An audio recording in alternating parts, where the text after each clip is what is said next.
Hold on. And we're live. Hello, everyone. Sorry. Hello. This is I have no idea. What is this episode 22? I think 23. 47. Wow. All right. Well, this is episode 27 of Yep. Script Groaners. We're going to cover the same guys before. Why the Clone Coroners. Docta I Delicious? say. Why Star Wars: The Clone Wars is overrated? Part 2 filler episode. Wait. So he makes like a 36-minute video about the entirety of the Clone Wars. 56 minutes, not 30. No. I'm talking about part 1. And then he makes a 56 long episode about nothing more than just filler episodes. Is this just going to I be would also like to point out the irony that Star Wars: The Clone Wars is an anthology show, which means that by definition, though, the episodes can be filler. that's literally the whole idea of the show. But like either all of it is filler or none of it is, and I think there's a far more convincing argument to say that none of it is. Yeah, I agree with you. So, should we start or should we wait for Joey? I Joey think we he'll should start. join later. We can start slowly.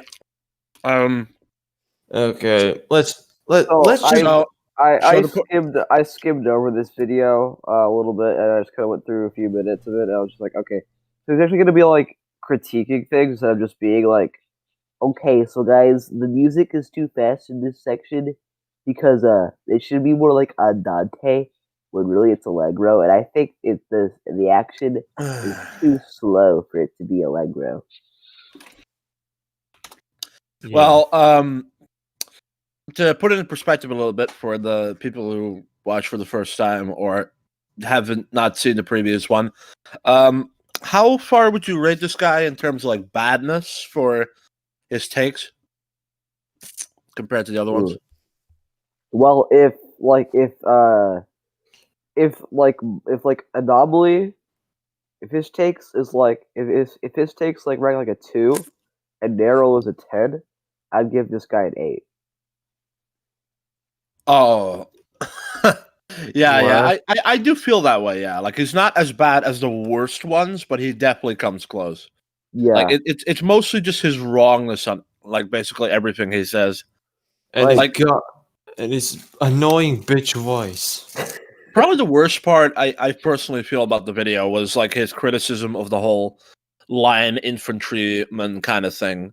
oh yeah, Like it just demonstrates like a complete and total like lack of understanding about military strategy. Like most wars fought today are, like I said in the previous video, 4th generation warfare, urban combat. If there's no urban and there's nothing basically, and it's just a field, then you're going to be fighting in a fucking line. Sure, it's going to be the modern version of the line. So you're probably going to be like groups of men that are sitting around tanks, like sort of shooting at each other. But like that's pretty much what you do. It's insane to me how people don't seem to understand that. Like, yes, I used to think that it was weird that the clones and droids would always perpetually just sort of run at each other and shoot. But I mean, if you really think about it, like, what is the alternative? Like, we have like 200 men hide behind one rock. Yeah, you see, I wouldn't even go that far to like excuse it. I would just say he is absolutely wrong. The show does not it is not always just line battles. I would say, in fact, the line battles make up a very extreme minority of the battles of the Clone Wars. Yeah, because in a lot of the battles, there is cover. Like, and you know, like it's. I love that moment when we saw like that big ass tank, of the clones, sit there, and we see 2 clones hide behind one of the one of the robot legs of the thing, and I just go like, what are they doing? Taking cover. That was such a brilliant. Joey is there. All right, so we can Oh, begin. fine. Oh, Hi, fine. Joey. Hey. What's up, What? diggity dogs? I just made a mess in the other room. Ha! Fine. Oh, I love that. All right, Joey, All right. you need to play a game called Arcade America. I'm not going to tell you anything else. You'll figure We're out not why. talking about games, so aren't we supposed to get on with the video? You know what? I'm just Yes, gonna we let's are. do the video. Good God, Yes, let's start the fucking video. Lucas, what about what I said sounded like I'm now going to rant about a game named Arcade America for 10 hours? He's just suggesting it to me. Be nice to Jimmy. What? Thank you. He's just suggesting it to me. Be nice to Jimmy. All right. All right. Well, I guess we'll start now. 3, 2, 1. Penguins. The filler might be the most distasteful. Okay, now the first image he shows that image. Is This is a four-round game. is that a Shafrillis reference, Joey? What? No, that's Possibly. just a weird alien. No, because he said 3, 2, 1, 3, 2, 1 penguins. That's a Well, it Shafrillis is, but gag. it's also like an actual show too. Oh, Wait, let me hear By the that same people again. who did VeggieTales. Shafrillis is Chase. Shafrillis. He uses I think Maui. No, Tamatoa from Yeah. so that's yeah, not that same from guy. Water. Alright, Shiny, because it's the last thing you'll ever see. C'est la vie, mon Yeah, ami. I think Let's go ahead I and believe that see Moana. Shafrillis' video is like the best one we covered. Yes, because Shafrillis has a brain. His politics are wrong, but he has a brain, and that saves him. Like Alright. Hey, his yes. Ratatouille video is really good. yeah, Oh exactly. yeah, his actual video is excellent. Like the problem with Shafrillis is that he's got somebody infected his head when he was like 5, and so he's got He the went to wrong. college for too long. Yeah, Oh, I he's think got the wrong ideas. But like Okay. when he doesn't let his bias get in the way, he actually is like a really good thing. The only problem is that he says those stupid things, and I have this up and down relation with him where I watch his videos. I'm like, yeah, that's pretty good, Oh. and then he says something stupid again. I'm like, Oh fuck my- Christ. Oh my god. Let's just start already. What's Yeah, wrong with please. you, Latvian? All this was relevant. Now shut up, and No. I'm gonna start the video, or else I'm never gonna start, and we're gonna be like, start. No, I don't start when you start. And We don't want to be like noms. Fucking hell, yeah. oh yeah, when do we can Lupus? Can Kami be like our token female? What? King Kami? No, you know that girl that's on the server. Can't whatever. Move on. Queen Abdallah. The filler might be the Ooba-dooba. most distasteful flaw of the show. Technically, the entire show is filler, but this show has filler for the filler. I know this sounds What the fuck is wrong with you? Why is he? I never understood people think this arc is filler. It removes Filler for the filler. So okay, so spoilers. You watched the Close video, of course you know. At the end of this arc, Hondo, who was originally a major player in the galaxy, you know, he was basically like he was kind of like a pirate lord, you know. He had a big stake in the universe, and then the Separatists come to his homeworld, and they wipe out most of his men. They steal his resources. And they literally like raise his fortress and bring it to the ground. And so at another episode of season 5, you see him and he's like got this where he's basically like living in camps outside of his ruins now because all of his stuff got taken from him. So it's like this episode's actually really important. Also sounds kind of depressing for that guy. Well, But, he was kind of a villain, but not that much of a villain. Yeah, oh, well, let's that actually is interesting because, like, that's like, are you sympathetic towards them after they literally just lose everything? But yeah, what was I saying? Oh yeah, so I'm a big Dragon Ball Z fan. I don't know if any of you are, but like, there was always this controversy with the remastered version that they had a lot. Well, actually, it was also the Ocean dub, but that doesn't matter. Like the old version. When Akira Toriyama wasn't like writing or didn't do things in time, they would create an episode where the story makers would just make up some stuff with the characters, and that was like the filler of that show. Now, some of that stuff is quite literally my favorite, just ever. Other stuff is kind of dumb, but when they made Dragon Ball Z Kai, which is like the ultimate version in the eyes of many, they got rid of like almost all of it. They left a few things in that were like fan favorites, but I mean, just for an idea, like before they get to like the evil space tyrant Frieza, they come across this like ship full of like people who survived his like tyranny and have like escaped and are like now headed on their own way to like find like a planet to like live on somewhere in the universe. And you have all types of stuff. We have my name is Oliver Queen in the chat, or not the chat, in the VC. Just saying. And while it's sad that because it's filler, it doesn't really get much reference or love or care. Like Toriyama was not that kind of writer, unfortunately. So like most of that stuff was like a one-hit wonder.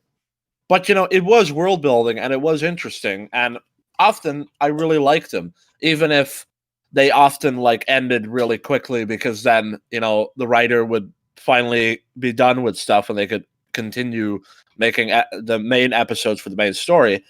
Like once they took all that out, I just like it's one of the many reasons why I don't like Dragon Ball Z Kai at all. Is because it's just so it just feels so much you know, those like I really get pissed off when people like complain about that sort of thing because it's usually the fluff and the like extra shit. It's like what makes a show like this kind of sort of thing more interesting. You know, if you only focus on the plot, only focus on like what is happening at the moment, you're just gonna have a really just sort of like even if it's like really well done, you're just gonna have something like, oh well, guess that happened, guess that happened, guess that happened.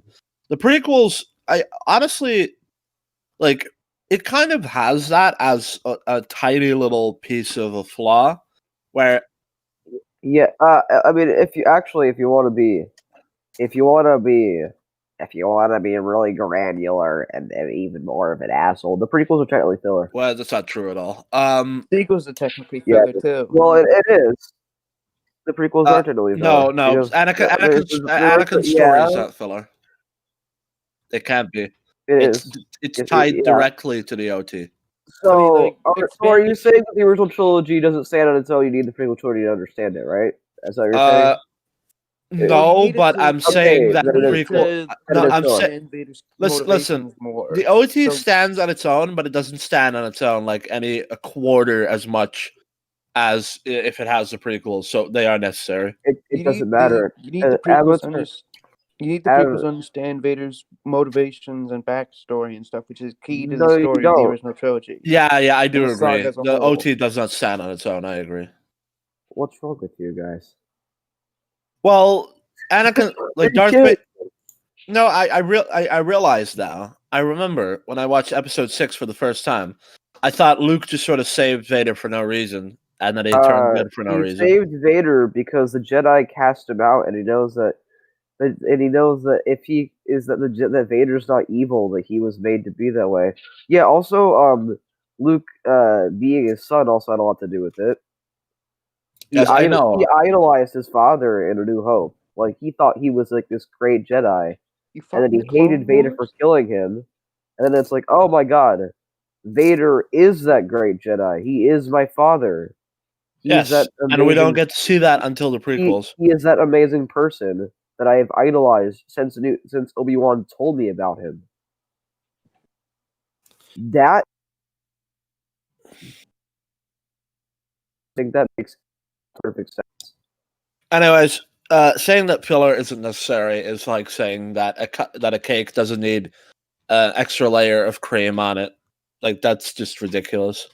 Alright, let's bear with me. The Tales of Bossing say the most renowned and celebrated episode of Avatar: The Last Airbender is filler. Same What is with considered the Emerald Island players. Yeah, and the Embarrassing players. Although neither of those are the best episode of Avatar: The Last Airbender filler is at me. anything that has little or nothing to do with the main plot. So the episodes without Anakin, Obi-Wan, Ahsoka, Padme, clone troopers, or the main villains as a protagonist, I considered those filler. Is that Okay, is- Yeah, that picture of I- Mr. Bean as Darth Maul was hilarious. No, it's not. It's not hilarious because it's in the context that he doesn't think they're serious. I Like know, this is no, it. but it still looks funny because I really like Mr. Bean. Yeah, I know Mr. Bean's funny. I'm just saying that like you're not gonna make me laugh by shitting on Darth Maul by doing that. Filler episodes Yeah, are yeah. episodes, which are purposely cheap, so the producer can save their money for a later. What? Okay, there is no episode of the Clone Wars that I would consider a bottle episode. The animation Holy fuck! is really high quality and really What about the expensive. first ever episodes they did? Like the Rescuing R2 arc. Oh yeah, I mean I guess I would consider those bottle episodes, but like it was just because they like had to cut corners because the budget they were given Yeah. wasn't that So- big. That Mahler episode talked. is So so Mahler bad. talked about how Rey would never work in something like a bottle episode because she simply doesn't have a character. You would have to literally make one up for her during the bottle episode so she'd have something to do. Like the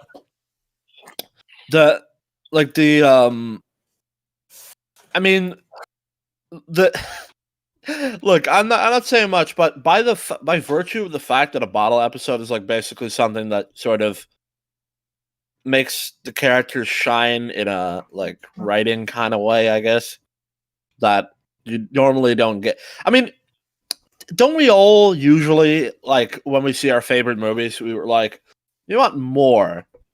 Like Yeah. how many if Ian McKellen or whoever acted Gandalf, if he was like me and the actor who played Radagast, we're gonna film a short scene where I visit his house and we play like chess, and then I like leave and stuff. Like, would you people like have a problem with that? Like, I think like 99% of everyone No. would be like, yeah, I think I want to see that. I think there would be a lot of funny things that Gandalf could say to Radagast and Radagast to Gandalf. Oh yeah, fun fact about Radagast: the guy who played him also played Doctor Who at one point. really? Wow. Yeah, he was the seventh one. Another thing is what was I gonna say? I mean, like The Fly from Breaking Bad. Everybody likes that episode. I mean, I don't know why. I've seen a lot of Breaking Bad though, so I can't really comment on that. It's actually directed by Ryan Johnson. So believe it or not, I think Oh, so that's why Mahler took that scene to like make fun of Ryan Johnson. maybe, I'm not sure, but like, and there's a very good reason why he didn't write that. Though. The video it was a video full of like plot holes and stuff, and like did the Fly like hyperspace ram the machine of the Breaking Bad guy? That would have been I love- that would have been funny.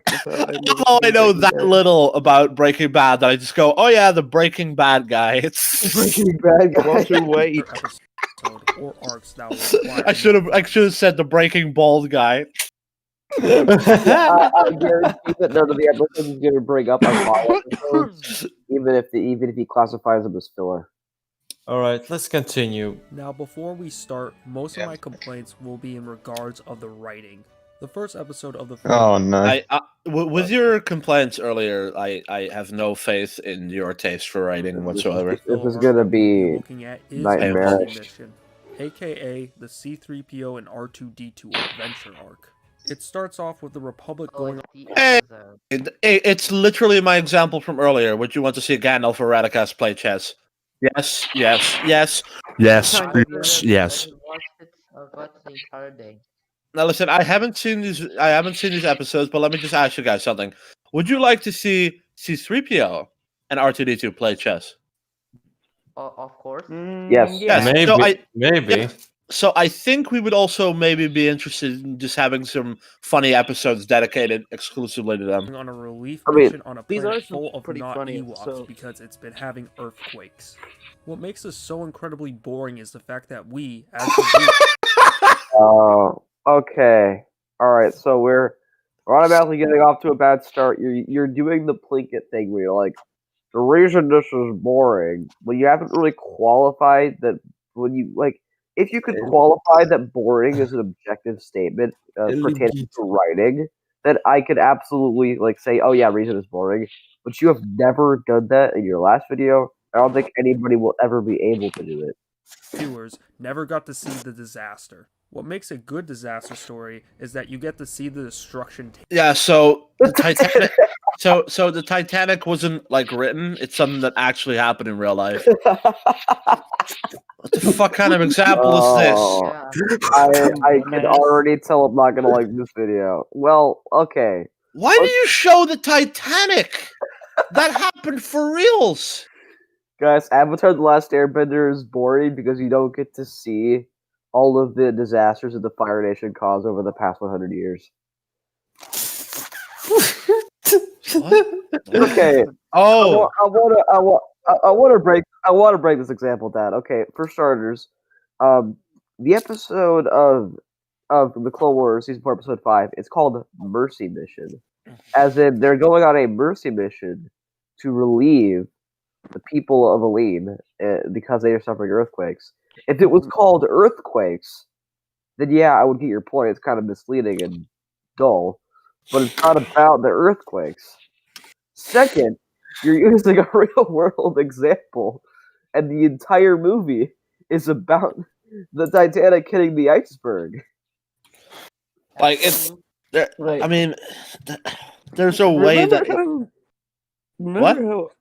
Remember how R2 and C-3PO accidentally killed that guy and nearly caused an intergalactic incident? And that Wait, Oh, what? Joey, sir. I didn't even realize. Okay. Oh yeah, like they thought that the tribal little people was gonna like kill them all because they squashed their leader. Oh yeah, that one. Yeah, but Place. Back to the story, we see that R2-D2 and C-3PO are the protagonists. At least these characters are bearable compared to the others you will see. However, when looked I believe he's referring to the people in the droid arc. I'll admit I don't like those characters, but I don't think there's a lot that's objectively bad about them. When looking at the ship, you will see all these clone troopers armed with these tanks and blasters. Why you bring this for a relief mission? all right. The tanks can carry relief supplies down to the surface, whereas gunships can't carry as much. I don't. What? I mean that makes sense, but I mean like did they not have any like better way to like use them? Well, they can't exactly like carry a. Well, the Republic was designed. Like crates. The Republic was designed for like military, equipment, not relief mission equipment. This is kind of like. Oh, that makes sense. That's I'd assume basically this is like a makeshift relief mission. that's basically like a Pelican in Halo filled with medical supplies. Like, Yeah. Yeah. All right, that makes sense. This one-eyed clone, Wolf, would be cool to see in an episode or an arc that wasn't so boring. It's sad to see him wasted here in this arc. I think like I'm just gonna venture a guess with how the writing of the Clone Wars works. The whole idea is that this is like a clash between extremely peaceful people and extremely warlike people. I would say it's kind of played up for like irony, like, oh yeah, this Yes, badass that's what I- command going in to save the day. Oh, he's just helping out a bunch of little people. Yeah. Yeah, like like on a first glance, that's what it looks like to me. Like I don't. Wasn't Wolf used more in the show than Cody was? I would say they're about 50-50, maybe. Cody a little bit more. Well, like, they used Wolf a lot. Yeah, They Commander used him Wolf. at least, Commander like, Wolf 2 or 3 was times a season. Yeah, Commander Wolf. He was with Plo Koon, but they were getting hunted by the big ship, the Malevolence. Yeah, isn't the, he like the giant Dave cannon. Filoni's favorite? Yeah, he likes Plo Koon and Commander Wolf, but he knows that like he can't overindulge in his fan favorites, so he doesn't use them a lot. Unless it's Ahsoka. Well, yeah. Yeah, but Ahsoka's she's a nice girl. I mean, Ahsoka, like, she's 14 at the beginning of the show, 16 or 17 at season 5, and like 18 in season 7. Affirmative, sir. Hold position.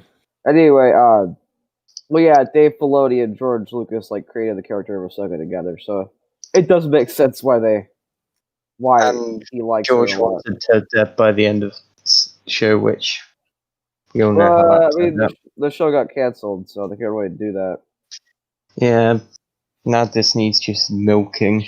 Yeah, but then Dave brought her back in Rebels, and it's like, okay, like George, I mean, that's kind of a problem. Like, I'm like, I bet George would be a little bit upset, but like the alternative is she died off screen, and like honestly, I would hate for that to be like the thing that Dave would have to do. Like, oh yeah, this character If that we you hadn't been growing. cancelled season 7, then that wouldn't have had to happen.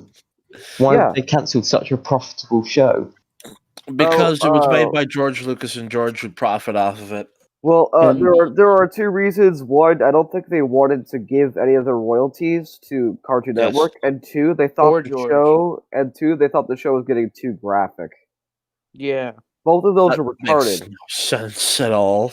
The worst it ever gets is like True, but having some dude decapitated off screen. Yeah, like Ahsoka getting getting executed by Captain Rex at the end of the show would have been like the most Tragic. metal ending we could have gotten in Star Wars. But no, cancel the show. When the Did you Republic still like Shut it that down. they brought it back? Season 7 was whatever. No, I mean season 8 when it ends. Season 8's not happening. What? It's not happening. Okay, Oh, maybe. sorry. I thought about season 7. Yeah. Okay, there will be a spin-off. Yeah, Oh, I yeah, don't care. I don't care. I don't want to jump out windows. I feel as if Okay. they would Yeah, choose a the clone bad batch. captain that came off as more empathetic. Anyway, R2D2 Yeah, I actually watched the Bad Batch arc before when it wasn't finished. It was really good. Why Oh, are they so creative with their creature designs? Why can't you do this, Disney? Why do you suck so was bad? back on the power. Then C3 Oh yeah, so like you saying, oh yeah, they should have had a clone who was more empathetic to this arc, like Captain Rex. And it's like, Motherfucker! Or- I think these guys are you know that dude in episode 1, like the blue guy with the hat? They're him, Yeah. the guy with the family. Yeah. yeah, That poor dude. the guy that gets his pod like blown up in the cave, like that's those guys right there. Yeah. I love has this an show. actual family, but they cut that part out of the movie. Yeah, that was a good thing they cut that out. That was a good But thing. no, it makes it more his death more tragic because Yeah, kids had to but watch him that's all- die. Yeah, but that's also like, oh yeah, he died and his family was there watching him. That's But great. guys, it's unnecessary and filler's bad. Look, Joey, I get where you're coming from. I don't want him to like die knowing that he has like a family that's not gonna be without him. Ewoks Like that- to whole I didn't Vasil need that. covering most of it. Next, C3PO falls down because of an earthquake, and R2D2 flies Sorry, down. I pressed the button accidentally. Get 'em. They walk forward and see that there are walking and talking trees. These trees were disturbed because the people up top They had remind let me in of the toxic ants air. from Do Overrated. these look like trees to you? Kind of. Like they A little bit, but like not What really. the fuck is wrong with you? These do not look like trees at all. they remind me of the ants Stop. from Lord of the Rings, kind of. I don't see any trees Guys, in them, stop. like, at all. Stop nitpicking. Just stop being like Mauler, okay? Mauler's Mauler's bad. bad. Mauler's bad. Slugman bad. Dr. Delicious video Long. on the Clone Wars is very poorly put together. In this Oh. image, he shows you these tree-like creatures, but there's no evidence they are tree-like. You can see they have many tentacles, which show after they are more like a worm. I don't fucking know. Continue. They walk Why is Mauler American? He's not like, hello there, ladies and gentlemen. Because he's like trying to do with a British accent, I because the most stereotypical son of a bitch in history.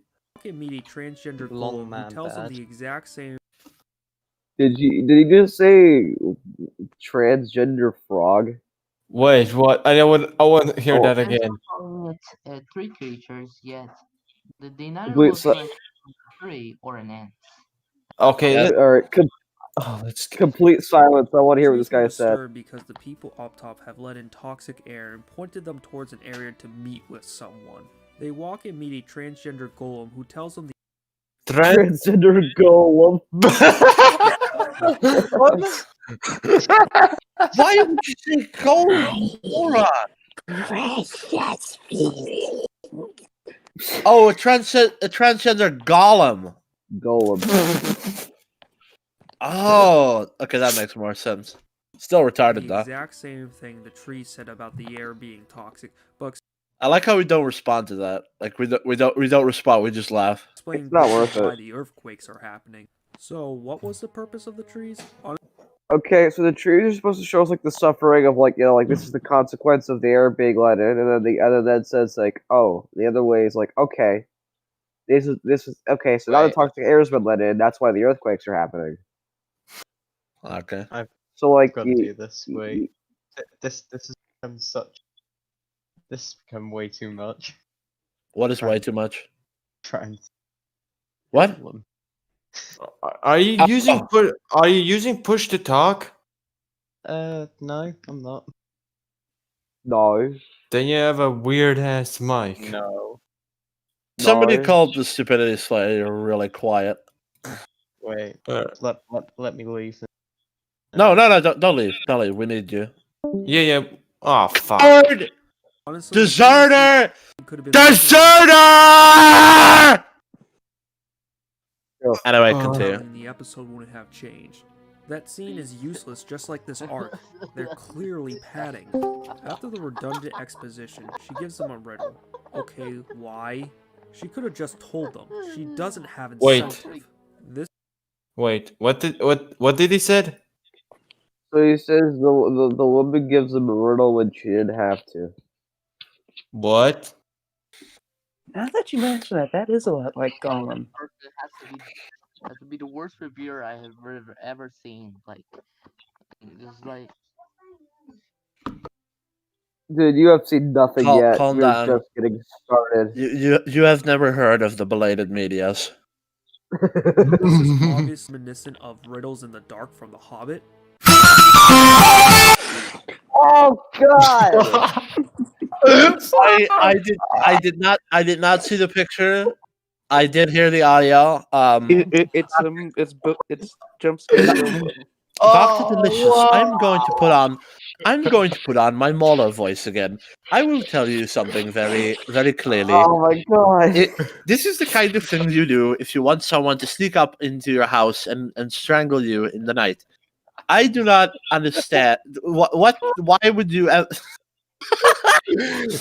my Do not- God! Please refrain from having ear rape to this degree. Okay. And using that fucking All right, well, I'll put the audio. oh no, you put a picture of creepy Bilbo Baggins. joke. Why him? Why? Everybody just mute. Everybody just mute your webpage for a second. Okay. However, it actually made sense. We're back. We're back. I don't believe it. Bilbo and Golem made a bet on a game of riddles. I'm sure it's still If happening. Bilbo won, Hold up. Okay, everybody, Okay. don't erase your audio. I'm gonna do it for myself. Golem would show him the Okay, it is back. So everybody, still be Oh, quiet. no. Everybody, be quiet. Everybody, be quiet. I'll get to the point where it's there. reminiscent of riddles in the dark from The Hobbit.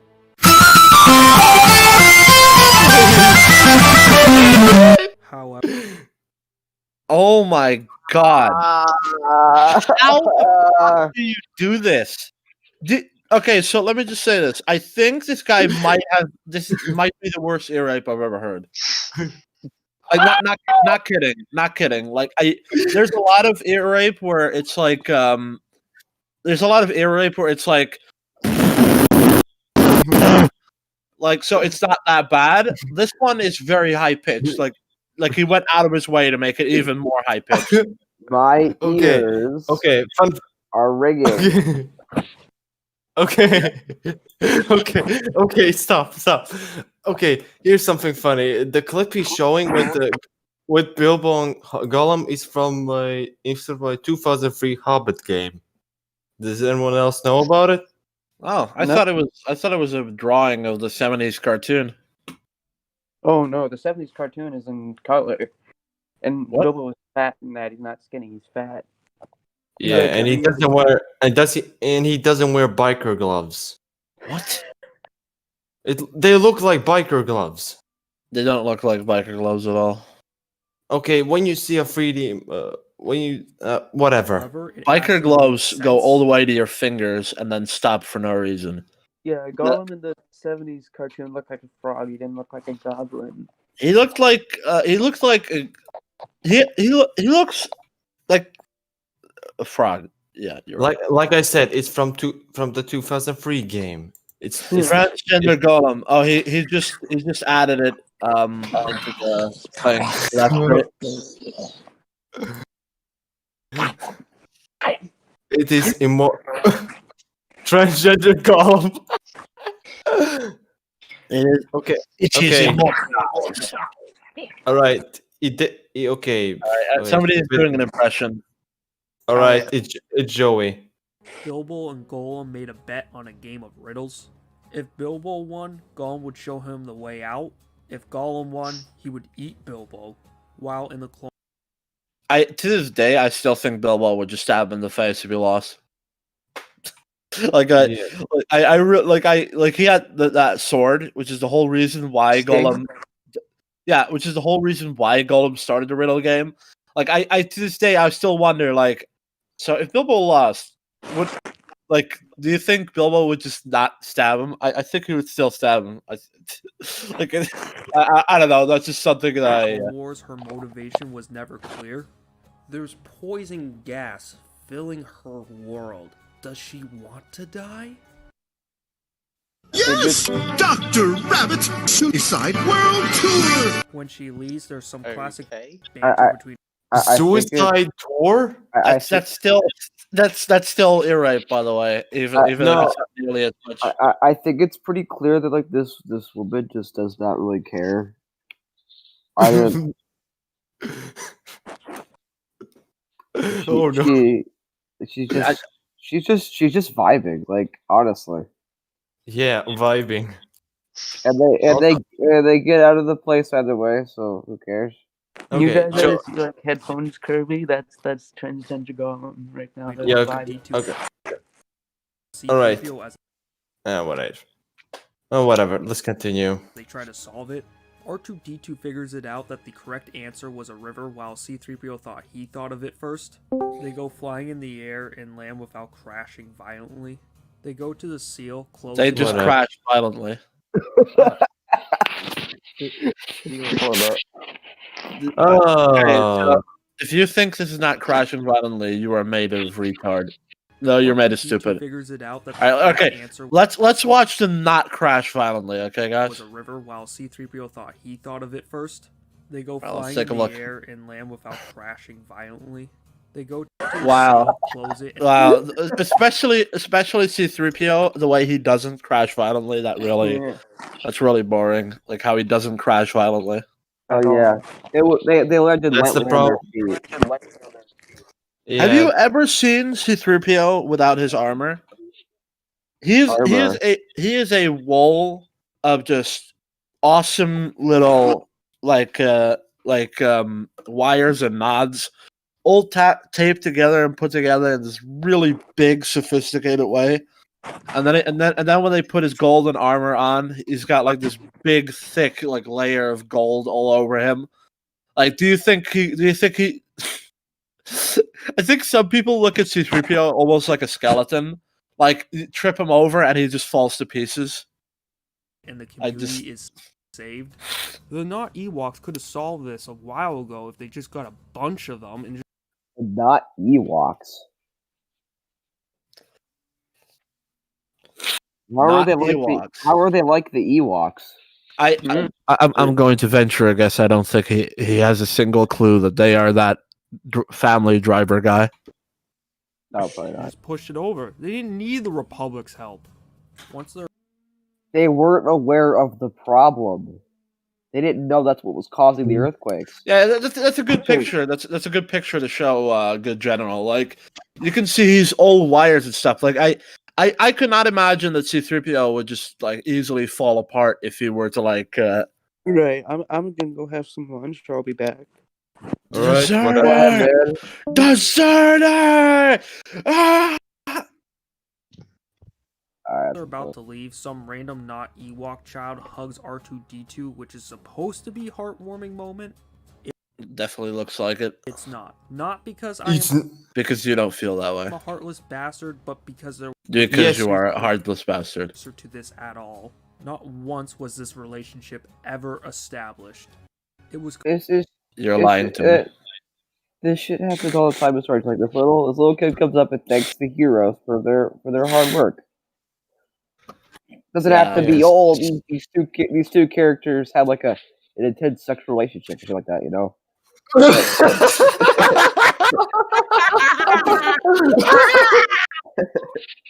I can't breathe.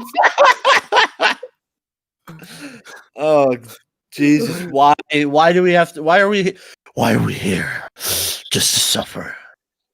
I can feel my arm every day. I don't know. Jesus. in at the last second to have that moment, or just to show a kid did something in the episode. Okay, so if you're like, just putting it out there. Okay, if it wasn't, he's making it sound like I don't even I haven't seen this episode and I just know that he's wrong because it's like he's making it sound like they just sort of ran around and did some random stuff and talked to a random retarded person, and therefore that they're not allowed to have a hug because they didn't earn it, and he was probably just sitting there like brain in hand smoking Even weed, though being he like, didn't participate. "Well, to God." I'm tired of this guy, so I just wanted to go away. The next episode is an uncreated. Considering- What the fuck is that? Okay, that is funny. It begins with them Wait. on a moment, or just to show a kid Padme with a party, Wait, even yeah. though he didn't. Hold up, let me just do No. it before you let in. No. Completely forced in at the last second to have that moment, or just to show a kid did something in the episode, even though he didn't participate. The next episode. So what that is, Latvian, that is Lego C-3PO in Yes, yes, I know, but yeah, okay, Is an uncreative mess. uncreative mess. Okay, and his quality just got worse again. Is uncreative a word? It might be just stupid. I think it's vapid, like it's something like uncreative. No, It's like it's a word. uncreative is like a word you use in like 1984, like what I mean, the book 1984, not the year. That would be insane. But yeah, right. Uncreative. Wait, 1984 is uncreative? No, the book. Yes, Do I you know. I know the book. You mentioned the book. The book is not uncreative. It begins with them on a ship back to Coruscant to help Padme. You just say chorus. Yeah, Okay, I thought the exact same thing. Coruscant. Wait, what did he said? Coruscant. Coruscant. Oh fucking hell! He's fucked up. And Hold up. I need to double tap check if he actually said it wrong. Oh my Hold up fucking 1 second, because I feel like he might have. We might have just inserted that in. Back having uncreative mess. It begins with them on a ship back to Coruscant to. Coruscant. Coruscant. He did just say Coruscant. He's trying to he's trying to fuck up. He must be. And look at its quality. The quality is back at a shit level. It's sort of it's sort of like when retarded. it's sort of like when Confused Matthew was like Emperor Palatine or something like that. Palatine. Queen Yeah. Uba Duba. Fucking Zeus Matthew. I hate him so much. So this episode Confused man who doesn't deserve a YouTube channel. plays He doesn't. right He doesn't deserve air. Guys. Padme orders them to go on errands, which is the same episode where she sends R2 to get fruit in spite of the astromech having vital information for the Republic. Also, it had this scene. She didn't know, you idiot. I remember this Did scene. you watch the episode? I remember the scene. Like nobody knows that about R2. Like they don't realize that he's got all this info, and that bounty hunter guy is like, oh my god, this guy's got like info that goes all the way back to like this before the war even happened. We need to like extract that from him. Like it never occurred to anybody that wait, is that a female C-3PO? Is that right? It's a woman. It's a fembot.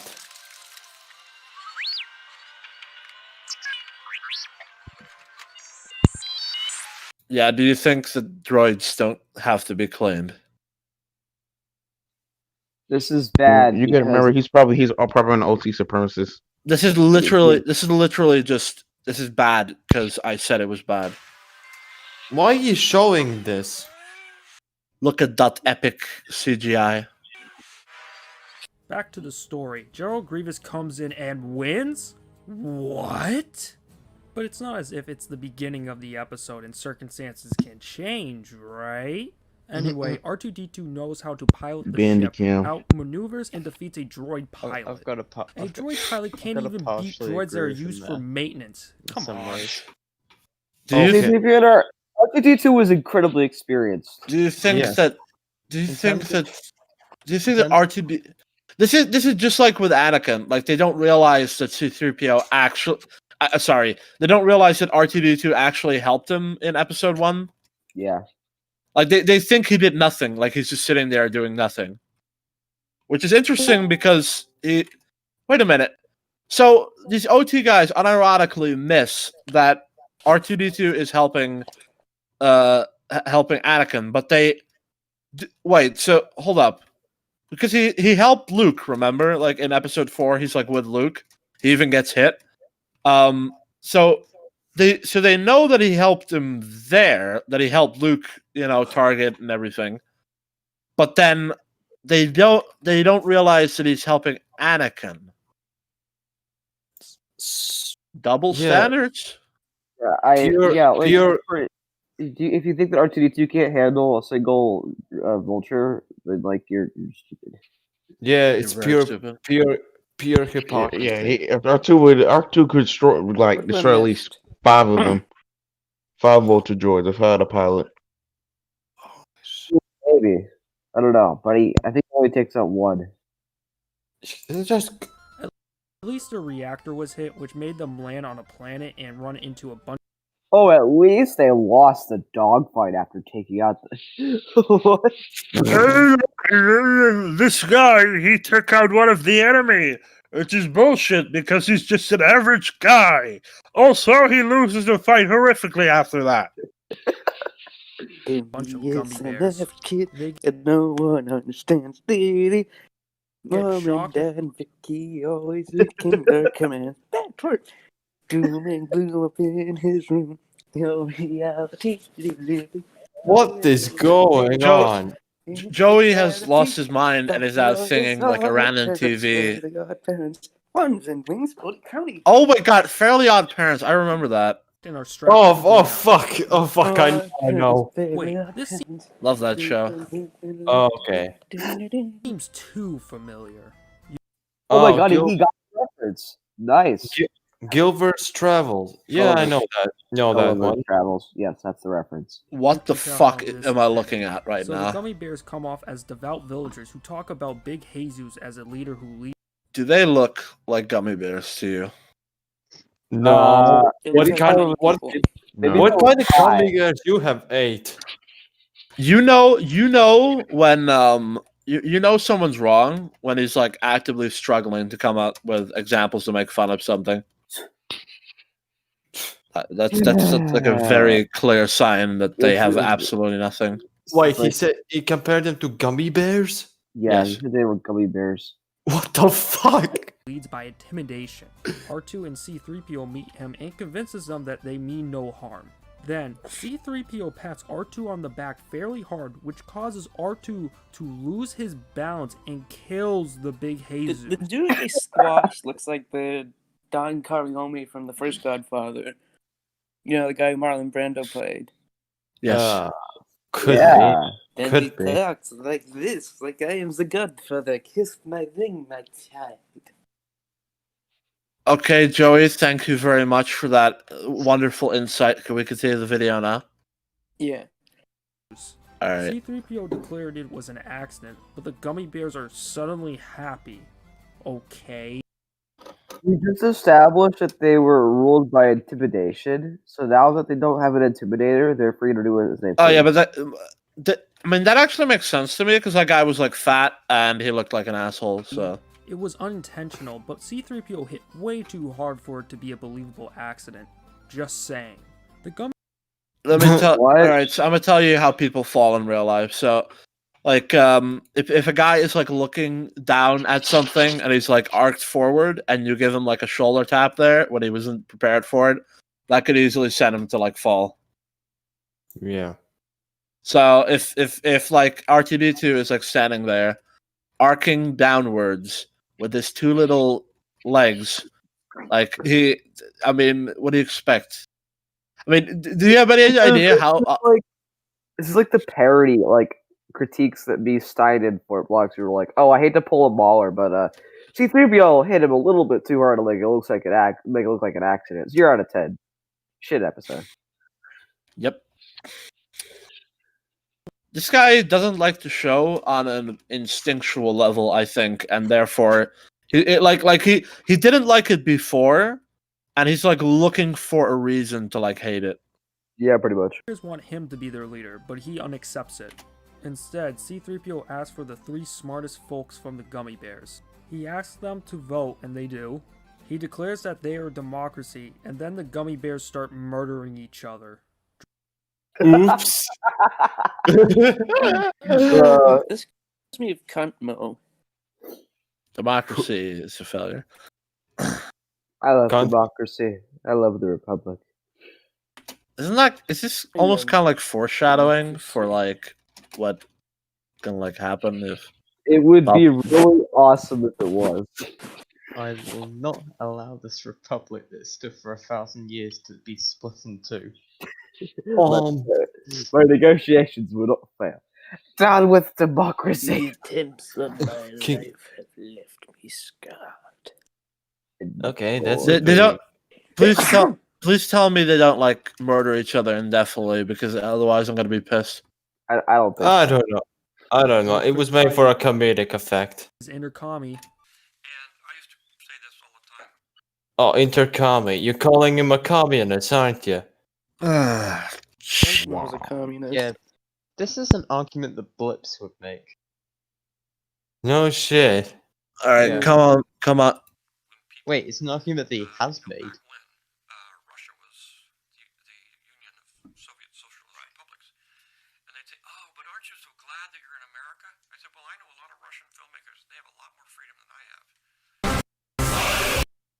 Okay, I know I wanna that. I know that Soviets. I know that Soviet filmmakers had more freedom than what Americans want, but they still had restrictions. Mm-hmm.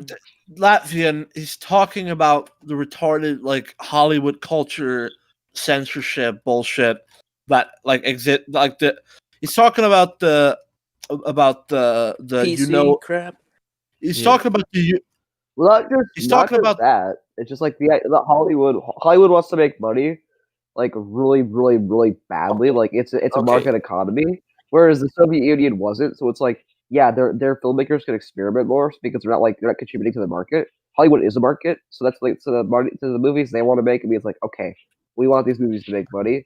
Lucas didn't make films for the purpose of making money, so of course he didn't like Hollywood. All right. He's talking about the you know what controlled like Hollywood group of people who are only out for money. All right. Okay. There's Okay, one thing also interesting is that Soviet cartoons were way better than cartoons back then in the US. Yes. That's pretty much, that's Even though they true. probably were like propaganda. Well, most of them weren't propaganda. They shouldn't. They only couldn't criticize the government. They could show some fucked up things. Yes. It like the. I mean, saying that he's a communist for this is that makes me want to like explode. Like that. I mean, he's literally saying that America was that America was being so shitty that they had more restrictions than fucking Soviet goddamn Russia. Yeah. Like it might be a condemnation of America, but that's. I mean, do you think there's nothing? I like this reasoning from this guy. He likes things about the Soviet Union, therefore he's a communist. You criticize your country. This is like the Red Scare, but brought back. You criticize your country, you're a commie. Well, that's. I mean, it was a good thing that communism was being hunted everywhere, but No, I get what you mean. We've had this discussion before. You basically said, "Oh yeah, they were probably right," or something like that. Yeah. Okay. Let's continue Hold on, before my we. headset is screwing around, so Let's continue before we can fully go down the rabbit hole. Yeah, agreed. Oh, my ears! Another fucking ear rape! Are you Alright, kidding me? My headphones down. I'm turning the volume down again. All right, so just a minute. Dude, What is the point of the ear rape? Seriously. Loud equals funny. Loud equals funny. Me click. dude, Oh, come on again! General, I know it's you. I saw your name. You're doing this to us. No, it's not me. It's good, General. due to the fact that Oh, they're losing God power, damn it. they had to make another emergency that's funny. landing, which makes them land on a neighboring moon and start walking around. They see an animal, and C-3PO said it was a monkey. However, they get captured by redneck aliens and take them to their dear leader. Oh, Jim Pickens? look, another reference. After the dear leader... Oh yeah, Oz. Fucking kidding me. Oz. Yeah, Oz Oh, if he was a dictator. Well, that is something that Jim Pickens would do. So. murders someone, R2 goes searching for this obvious fraud. I know they're rednecks, but do they have to be this dumb? People are getting electrocuted to death. I'm like, okay, yeah, this guy means business, even if it's fake. I don't know why you're calling them rednecks. Do you think all rednecks are stupid? Are you another one of those? I mean, to be fair, I would not be surprised at all if it was one of those people who's like, you criticize America, you're red. Fucking shit. Redneck means stupid Southern. So yes, by that definition, all rednecks. What is that? What it means? Yeah. Jesus Christ, America is fucked. So that makes sense why Amazing Atheist called himself a half redneck. Because he's a fucking idiot. Wow, that is fucked up. That is absolutely fucked up. And it kind of slowly became like a term to just be like, oh, white person. That is absolutely fucked up. That is absolutely fucked up. How was it? America is fucking doomed. No shit. Really? All right, just that's what's the I'm point. sorry. That is ridiculous. Like holy shit! Years. Holy We shit! use it up here in Canada. I thought it meant farmer. Well, kind of does. It kind of means this. It's kind of a multi-definition word, you know. Like it's kind of like racism, you know. Everybody has a different definition for it. It's almost as bad as white trash. All right, no, white trash is way worse. Let's just fucking continue. I don't want to get to. Shut up, Levian. Let's just frickin' continue. Called, and exposes them. The rednecks come in and shoot up their command center like incels. As R2 and C-3PO are like incels. That's another so incel joke. Your whole life was a lie. What do you do? I'll just shoot everything up like an incel. No, that wasn't an incel. That was What an incel. Corrupt the child. Destroy them all. Going out in the distance, there's a massive explosion. Yeah, it's bad. Pretty funny I guess as well. those rednecks are incels. Next. Oh, they shut realize up. they're low on power. Oh my god. What about blowing yourself up and dying horrifically as being an incel? That's being a terrorist. Also, by the way, I liked. You know what I like about this? He's not explained the plot, what the story is about, what the hell's going on. He's just sort of like, No. he's like, all right, so C-3PO went to a planet, and there were these dudes who like obey this god thing, and then the god thing wasn't something, and then they kill him, and then everything blows up. Okay, bye. Like, I'm sure there was more nuance to it than that. Yeah, I Like, I'm mean, convinced. this episode is a lot more simple than most. Yeah. Let's Yeah, but I'm continue. sure Star it's Wars should be simple.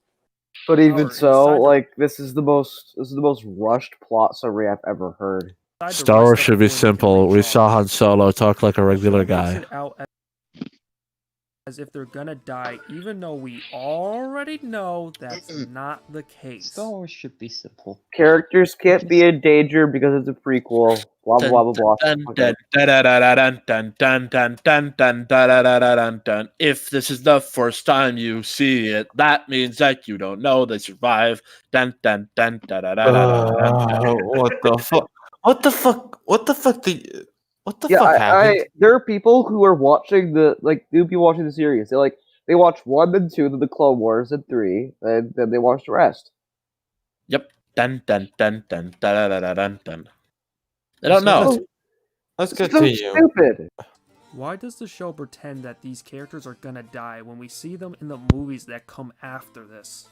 Because dun dun dun dun dun dun dun dun dun. Okay, You so don't know hold if on. they're gonna die yet. Continuing with the story, they are captured by pirates and taken on the ship to do droid fighting. Once they go into the pit against Robo McGregor, General Grievous' ship decides to use the ship as target practice. As a gash forms in the arena, everyone is sucked out and C-3PO holds on to R2-D2 and flies into the cis male's hand. That's awesome. This misspell. The That's cis epic. male.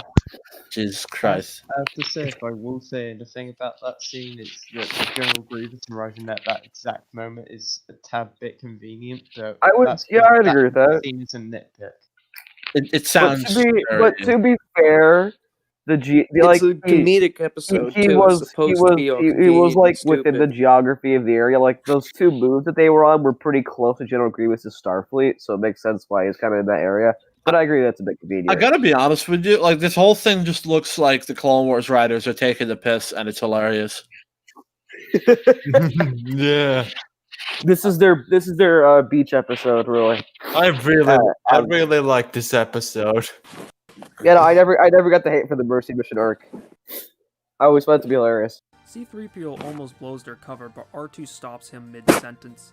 They are sent to be cremated, but before they are vaporized, the Republic show up to attack, like there was any threat of them dying. Yeah, well, What? dun, dun, dun, dun, you don't know if they live or die. Okay, Republic whatever. won and Grievous fled. Just tell me how Grievous is still employed. I don't know. He's Fair a good point. Jedi killer. Off screen in TCW. You still did Yeah. it though. The Grievous. It looks cool, and so they keep hiring him. Okay, what were you going to say, Stupidity Slayer? Oh no, I was just going to say that I completely agree with you. Yeah. Grievous. Well, TCW there are a lot of Grievous is problems with such. the Clone Wars. TCW Grievous is one of my. Grievous in TCW is one of my main problems in that show. Yeah, I'm kind of 50-50 on him. Like, I think the problem is just that we don't see him kill enough Jedi. Like, just yeah, he should have.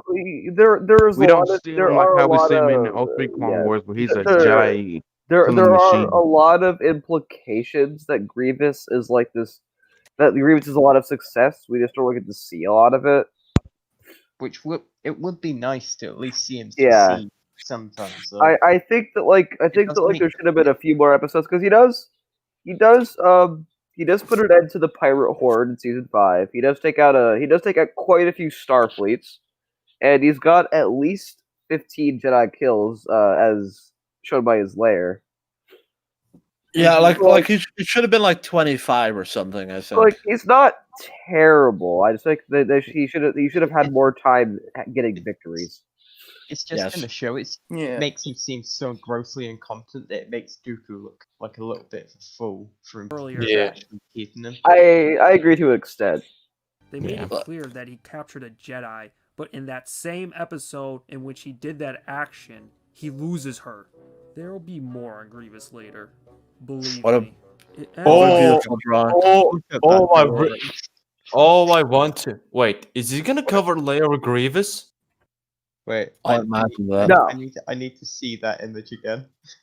We're going to need to finish this video. I don't give a shit if I fall he asleep. loses her. There will be Masterpiece. Immaculate, better than the Mona Lisa. Yep. more on Grievous later. Yeah. Believe me. Starry It Night, ends eat your with heart out. C-3PO wanting to share the story with Wolf, who doesn't want to hear it. We can assume that this was likely a bottle episode because what does this have to do with the main plot? It's animated well. They use What their is the budget. main plot in Clone Wars? I would say the war. Oh, yeah. Isn't that obvious? That's why I say it's an anthology show, so you can't really dictate what's like filler and what's not. That's why I think that this whole premise is kind of I stupid. say it right, badassology show. You might be asking, for any show, if it's a bottle episode, does that automatically mean it's going to be bad? No. Due to the fact He just contradicted himself. Nice. So, That battle episode is always bad. It's always bad.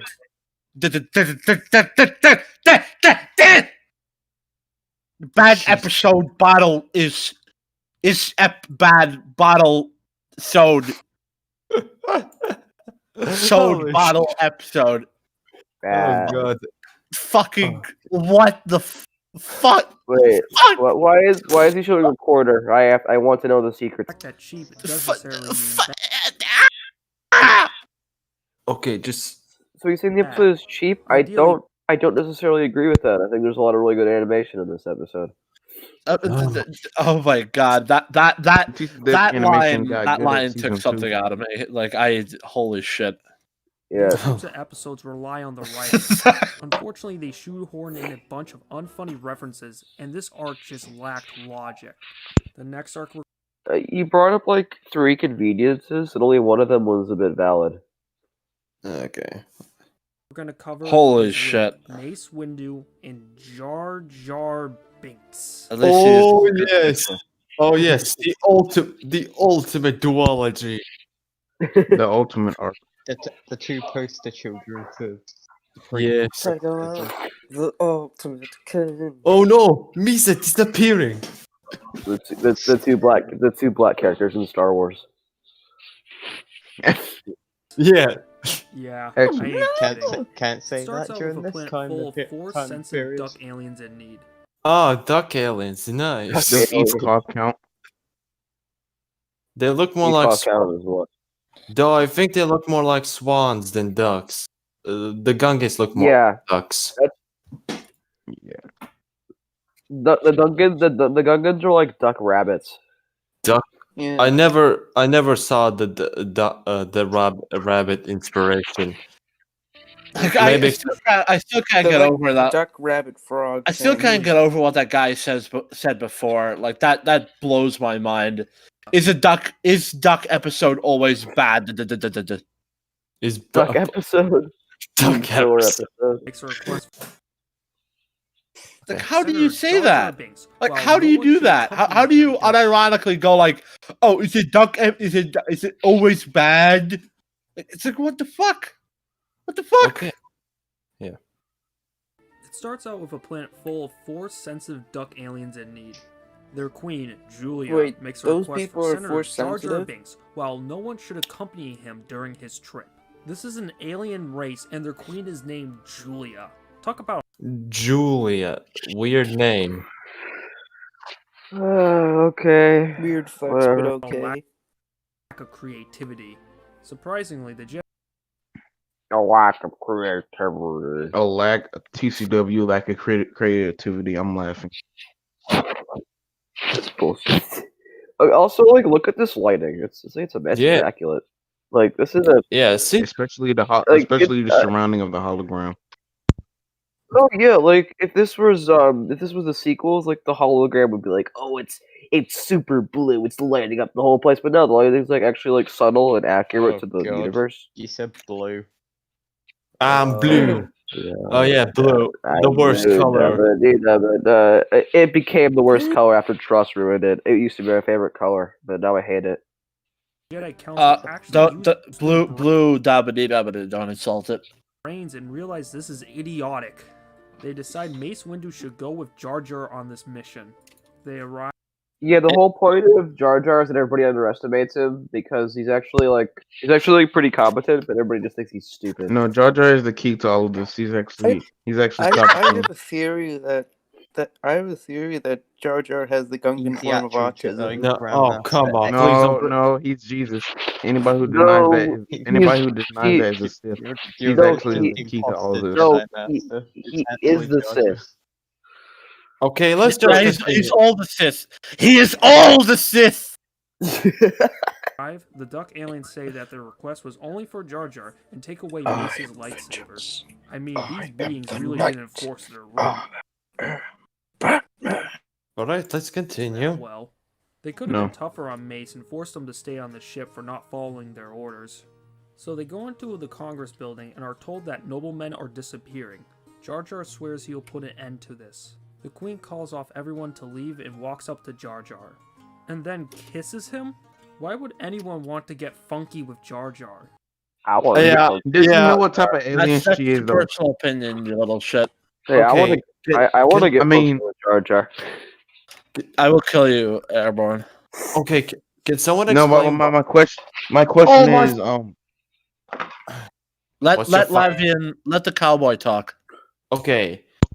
When did they met? I want to know. Can someone explain to me this? Is it ever Sure. explained?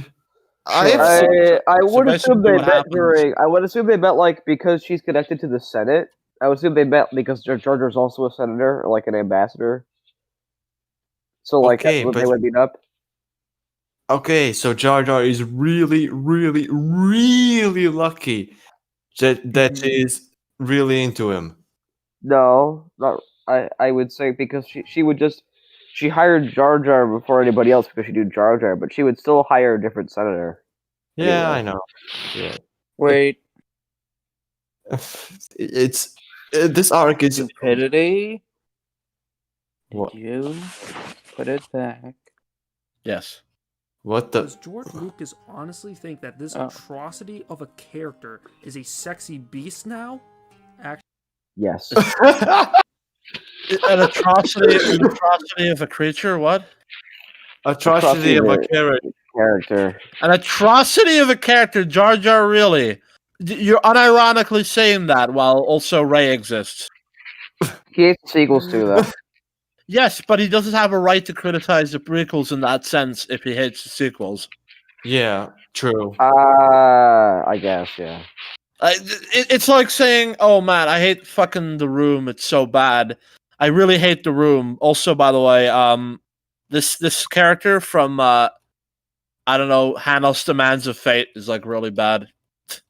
I don't fucking like. This is like okay. It's basically saying okay, let's pretend Jar's a bad character.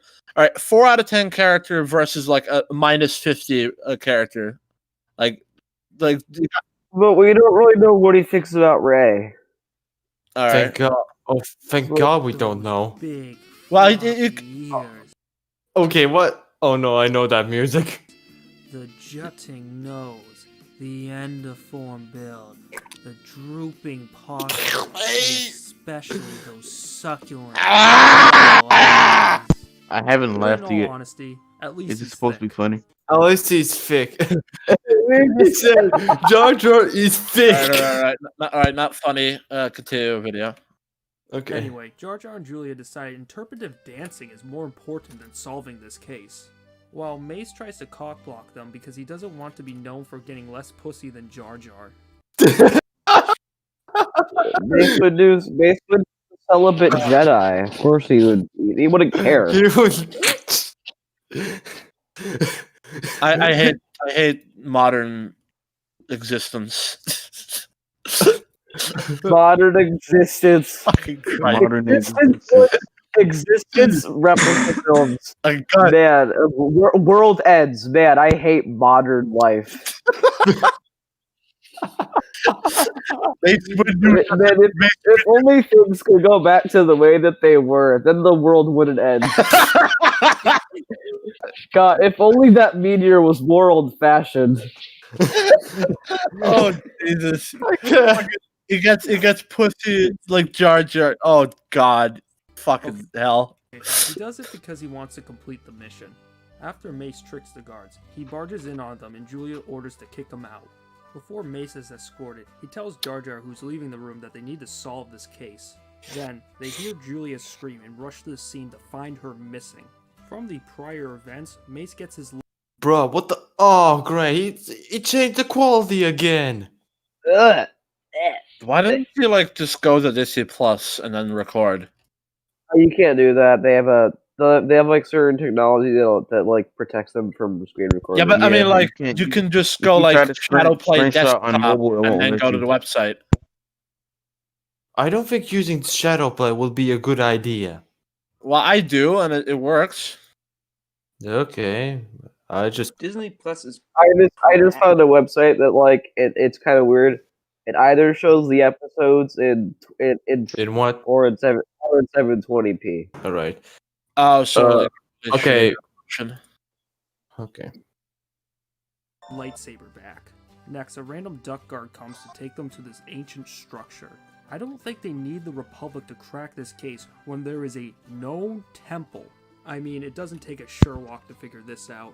So they go in, Jar Jar is taken by tribal men and turns them invisible because of reasons. Oh no, What was Mr. the purpose of disappearing. that? Yeah, This would I'm make sense. sure he turned invisible for no reason. I'm sure. Yeah, it wasn't because he got a ton of. I love this. I It haven't wasn't seen because the that show. powder he got of. I love this. I haven't seen the show yet. I instantly go like, yeah. Well, if you say no reason, then there's probably a good reason. Yeah. Fucking Christ, this video is terrible. If any of you wonder why I'm sounding so like I'm editing a video right now as I'm doing this, but also I'm just like whatever, dude. Like you just believe what you want to believe, bro. I would say I like how the first comment in our live stream last time was that this video is epic. Okay, who said that? Poor naive soul. I forget who it was, but I don't know if he was just sleepy that day or like he mistook it for a different video, like a better video. Or he just trolled. Or he just trolled, or he genuinely thinks this video is fantastic. Yeah, whoever says that this video is good, these 3 videos are good, I'm gonna.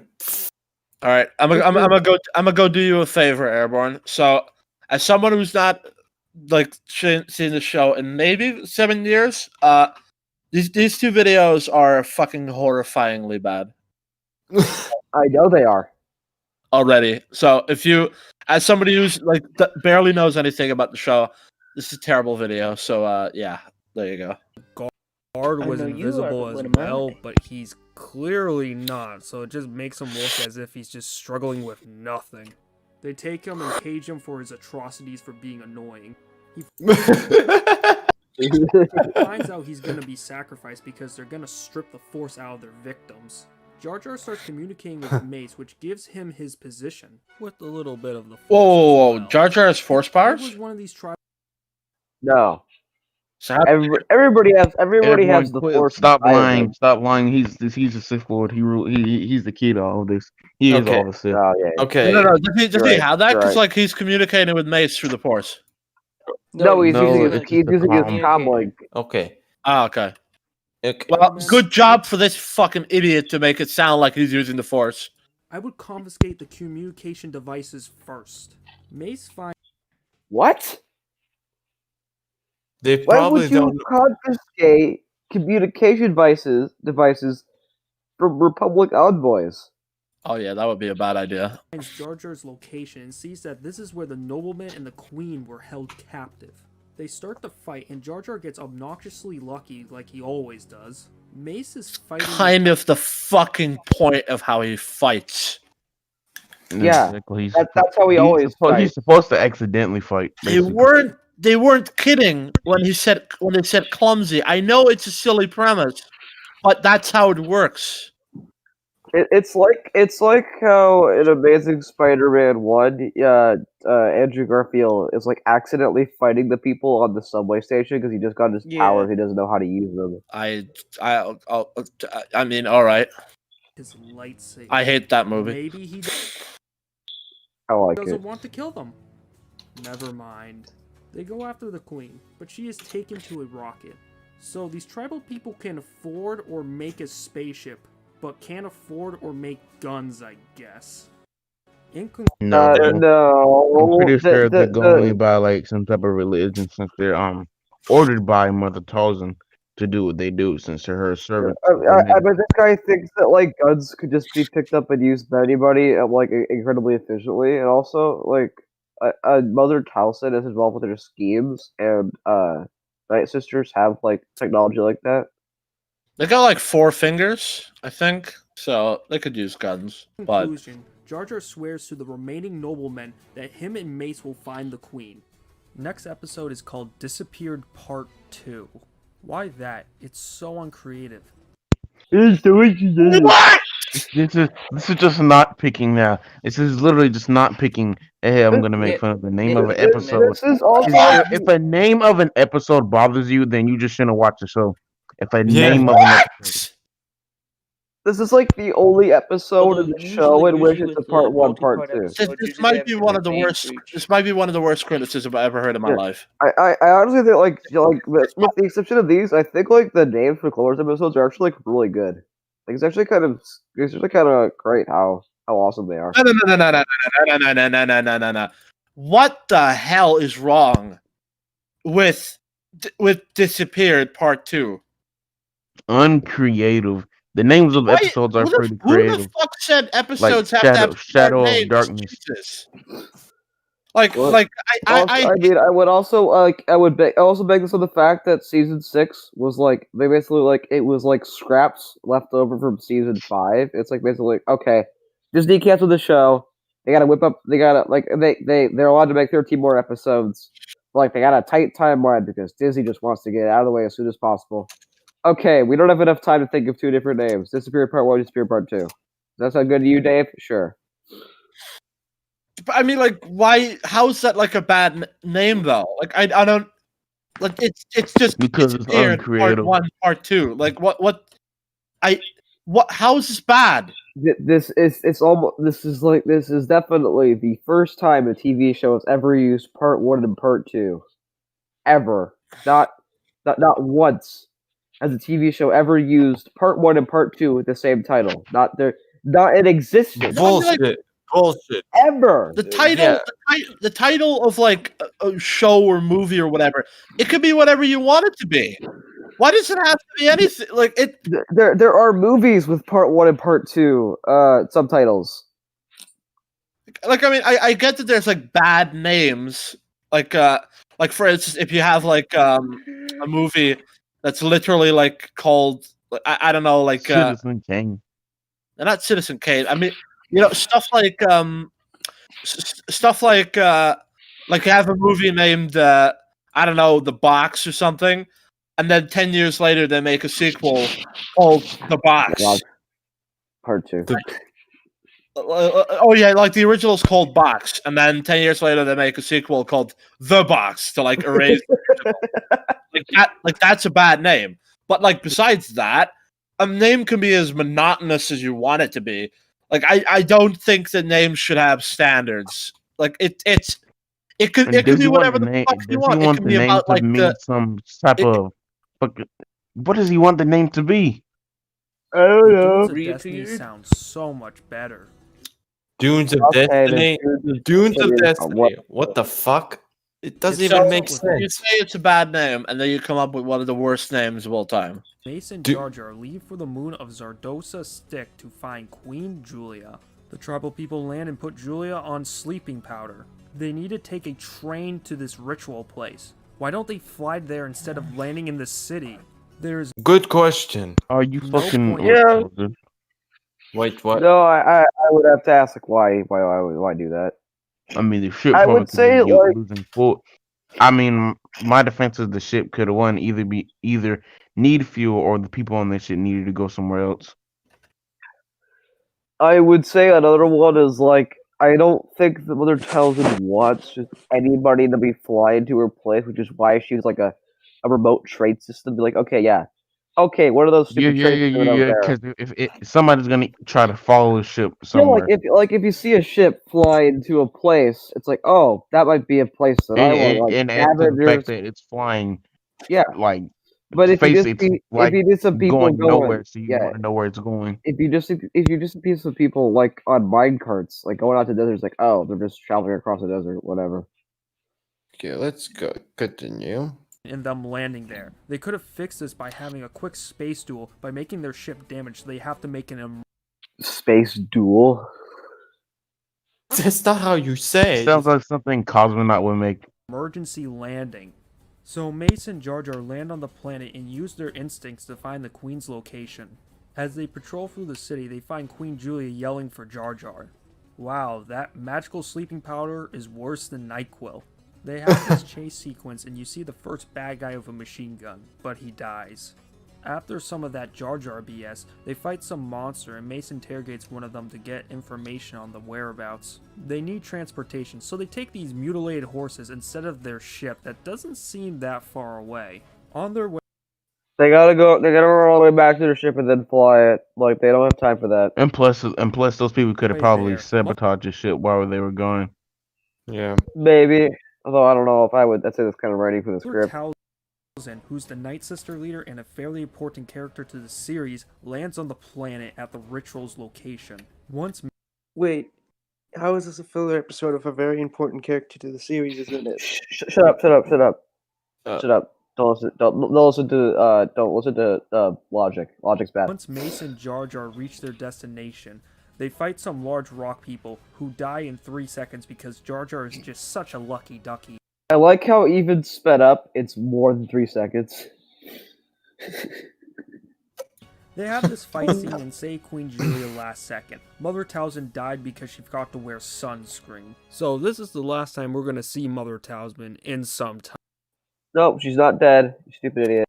Okay. She doesn't okay, die what? until she doesn't die until later in the comics. Yeah, Okay, she gets killed by Dooku, right? Or Grievous. No, Grievous. Okay. She gets Question. stabbed by both of his sabers. Okay, why did she get injured by sunlight? Was she a vampire? Yeah. No, it's because like something like it's that. because Because she, Dathomir no, doesn't because like have that much sun. that's because like Jar Jar like did the thing with like did the thing with the device that like I can't even remember that episode that well. Like he did the thing with the device, he blasted it at somebody, but like caused like this giant shockwave, which I assume also affected Mother Townsend. Yeah. I don't think the Alright, so implication. I don't think they were going for the idea that like Mother Townsend died of sunlight. But it sure the hell looks like it. There was one unanswered question that bothered me the most. Why are Jar Jar and Julia in love? Yeah, I'm asking the same I question. think you just don't like Jar Jar, man. All we know is that they knew each other from prior events. That's it. Now, Isn't that enough? Like they fell in love during that. I think Why so. was Wait, No. wait a minute. Wait a minute. The gas. no. Wait. Why are we covering this? Your rule was that if an episode was filler, if it didn't feature Anakin, Obi-Wan, or Ahsoka, and didn't feature any of the main villains as protagonists, this episode features Dooku, Grievous, Hondo, and Ahsoka.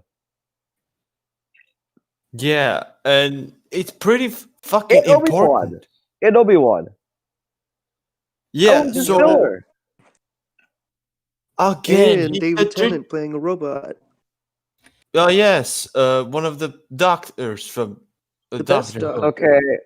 Okay, you guys carry on without me for a little bit. I'm gonna go get something to eat. Carry Okay. on my wayward Have fun with that, bro. All right, let's fuck. I like don't- how often continue the you have fucking that video. Latvian where you go like, oh, let's just fucking continue. We're gonna Okay. do the first kids arc. It begins with Okay. a bunch of kids running to That looks Ahsoka. fun. She says it is time for the gathering. Her Padawan Pedro asked her what the gathering is. Petro, or whatever. Before she answered, she oddly said all the younglings' names. Oh, okay, that's a little bit. I don't know. Maybe valid criticism, but no. I feel no. like that's just something they did so you understood who they were, and Yeah, that's yeah. just something you have to Yeah. do. Yeah, I would like if this scene they didn't say their name, so he Doctor will just bitch about that they didn't reveal their names. Yeah, definitely. Like it's definitely like a thing where they would like go. Damned if you do, damned if you don't. Yes. Yeah, just like that, Joey.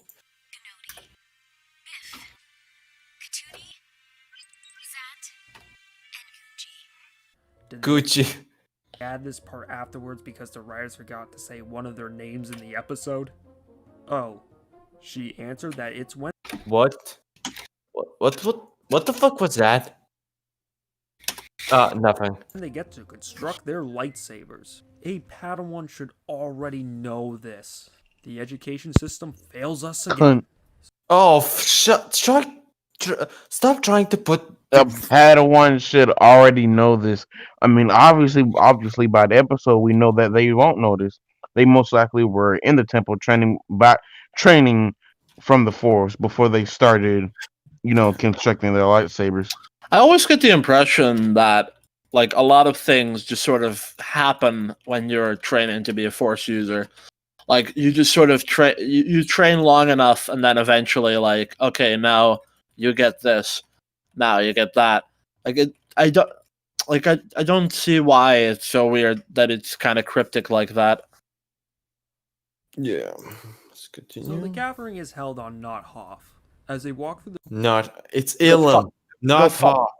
Go fuck yourself. This actually kind of looks like Hoth. The other place, Crate, does Oh not. yeah. Starkiller Base is built on this, so this entire planet is gone now. Wait, Star Killer Base was built on this? Yeah, Yes, they built instead of in Disney, just making a clone Hothland. They instead chose a place where you get kyber crystals. They built on it since Jedi Fallen Order, and it's in full force in the Force Awakens. Okay. So now this planet is gone. Okay. Then why there's trees in TFA? Because the Illumin Look at TCW. look at Jedi Fallen Order. Like look at Ilum on Jedi Fallen Order. They tried to fix it by saying that it was even being built during the Galactic Civil War. It's the best they could have done since TFA gave them nothing to work with. Yes, Jesus. Okay. All right. Whatever. the snowstorm and approach a gate, Ahsoka commanded that they all have to use the Force to open it. Once they walk in, they see Yoda sitting down crisscross applesauce with his normal apparel. This planet is clearly cold. Shouldn't he have a different outfit? I don't know. Maybe he can. I don't get this. Is this even a criticism? I don't get it. I don't know. Maybe funny. Okay. Sorry. Sorry. I don't know. Maybe he Where did Airborne go? He was gonna go get something to eat. Okay. Back to the story, Yoda announces what the gathering is, even though as the audience we already know what it is. No, you don't. No, we don't. They don't even adjust it until this part right here. Jesus fucking Christ! Is this You guy? can assume it before you watch the episode, but you still don't know it. I'm going to just strangle this guy. Next, Yoda opens a window so the sunlight can go through and melt the glacier, blocking the entrance to the cave where the crystals lie. Then Ahsoka announces that they are timed because daylight will end, and once that occurs, it will freeze the door over. Once they're inside, Zach finds the sun only rises every 19 days. Pedro said he can survive here, a place where there is no food, and decides to leave the pack because he wants to get his crystal first in spite of Katuni's wishes. Katuni then moves on with the rest of the pack following her and agrees with Chewbacca that Pedro is selfish. It's not Chewbacca. Whatever. No, furry. Indeed. Wookiee equals Chewbacca. Yeah. Yeah. Dialogue. Yeah, The this pack is moves racist. into a room in which there are 3 Yep. doors. Zat suggests that they close their eyes and point to a doorway. Where they pointed is the path they follow. Katuni and Zach pick the same doorway, as does Chewbacca and Gnodi, while Biff is the one that has to go on the path by himself. After that outcome, Biff doesn't want to follow through because he's scared of monsters. However, his friends convince him otherwise. Back to Pedro, he seemingly finds his crystal. Back to Zat and Katuni, Katuni sees a crystal up top, but Zat can't. He says that the crystal is destined for her because it's only tangible to her. Before he goes off on a different route to find his crystal, he gives her some words of encouragement. While with Gnodi and Chewbacca, they come across a pond. Chewbacca hears whistling and sees the crystal while Gnodi cannot. She suggests that he has to wait due to the fact that the sun made the ice melt and it will freeze over once the sunlight dies down. She leaves as he waits. Back to Biff, he sees a crystal located in a rock structure that emulates a monster. The episode jumps to Gnodi. She starts complaining about not finding any crystals, but then falls down into a pit full of them. As the show goes back to Ahsoka and Yoda, Pedro comes out of the closet. Once he shows his crystal, did he just said a coming out of a closet joke? Yeah. Yes, that's how much this guy sucks, Amid. Oh, good lord. I don't get. I can't find the funny. I've looked Me everywhere and neither. I cannot find the funny. I looked can't find everywhere. the funny. Keep digging, man. We got to have to find the funny. Yes. We'll have to go on a found out that Lord of the it's Rings just an style icicle. journey to find So it. Pedro has to go back in. We go back to Katuni, who is still climbing, and Zach gets What's going on? frustrated at his iPhone. We can't find the funny. Yeah, We, the we, fellowship we, we, of we've been the looking for coroners. hours and still cannot find the funny. Pedro has I don't think We're the there is a fellowship of the funny. coroners. We must find the 2 shit videos, and then the Emperor shall return. Whatever. Somehow, Dr. Delicious returned. Go back to Katuni, I mean, who the is still airborne shall climbing, return. and Zach gets frustrated at his iPhone 3 because they pick up multiple crystal locations, but he can't see them, which causes him to destroy his smartphone. A little extreme, but okay. How Well, is he's it like a extreme? preteen. How I mean, is he's like a it fucking preteen. extreme? They get angered easily, you know. It cuts back to Biff, who moves from cover to get closer, while Gnodi feels hopeless because there are too many options to choose from. While Chewbacca gets tired of autistically screeching, Katuni and Biff are Oh, so far shut from- up. How is it How did- autistic? That's how Wookiees fucking scream. Don't insult Gucci. Gucci is Chad. Too bad Sadly, he we get don't. killed by their Darth Vader. crystals. Gnodi Yeah. uses the Force to get her crystal. Zat uses the Force to locate it and uses his iPhone 3 as a bomb. He just presses a couple of buttons for it to blow up.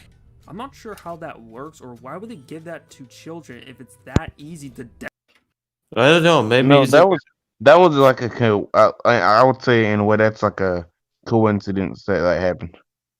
Since he had already smashed it. Maybe. But the thing would self-destruct anyway, even if he hadn't smashed it. Yeah. detonate. Anyway, he finds his crystal. Chewbacca eventually slides to his crystal and retrieves it. As Katuni is running back, she slips on the floor, which collapses. She falls down into a pit in which there is an ice window. Pedro, who is still running to find his crystal, hears Katuni. He comes to her location. She says he needs to help her, but he leaves her for dead to find his crystal. A little too apathetic for a child, if you ask me. Yeah, agreed. What? He wants to survive. Yeah, okay. Okay, but I don't know. It's. Does he get help for her later? I have a good question. How is this episode bad exactly? I don't know. Everything he's described just makes it sound like a run-of-the-mill lore episode, expanding the It's universe. all he's doing is just not picking. It's not even nitpicking. It's not picking. It's shit picking. Shit. Jim Pickens. Outside of the cave, Ganoni suggests that they should help them, but Yoda says that's illegal. Katuni starts crying, but That's not what he said. Whatever. I Pedro swear. decides to Is that his actual name, or is he just purposely trying? Is that his name, or is he purposely trying to say cartoony? I don't know. He's probably deaf. That's what. Yeah. I like how this far in we've like mostly lost interested. Too. They use the Force to release her, and she says that she knew he would return. Her crying tells us something else. From his heroic action, Pedro finds his crystal illuminating in the rubble. So he tells Katuni to make a run for the exit without him. Katuni slides under the ice door, while Pedro is shortly behind her and breaks through the ice. Yoda said that since it was made of water, it was easy to break if you have a moxie. However, the ice will... Sorry. What's While Pedro is shortly behind her and breaks through the ice. Yoda said that since it was made of water, it was easy to break if you have a moxie. What the hell's a moxie? You know, I just realized Like, something. I realized something. It's like a being. It's like what biker guys have. I realized. Swagger. I realized something, guys. This is all spoilers to me. Yeah, sorry. Yeah. I hate you all. I mean, it's your fault that you wanted to watch it. No, that's your fault because you're here. How is that our fault? How it is our fault? Not our fault. Yours specifically because you're here right now, standing here talking to me. What? Sure. Yeah, indeed, it's true. Thank you for following that retarded logic. Thick. I get it if you use Die. the Force, but he I'm clearly joking, by the didn't. way. Nig. That's not the same thing. Oh god damn it! I hate myself. What the? I'm sorry. Who said that? Who did that? I accidentally pressed the button. What the?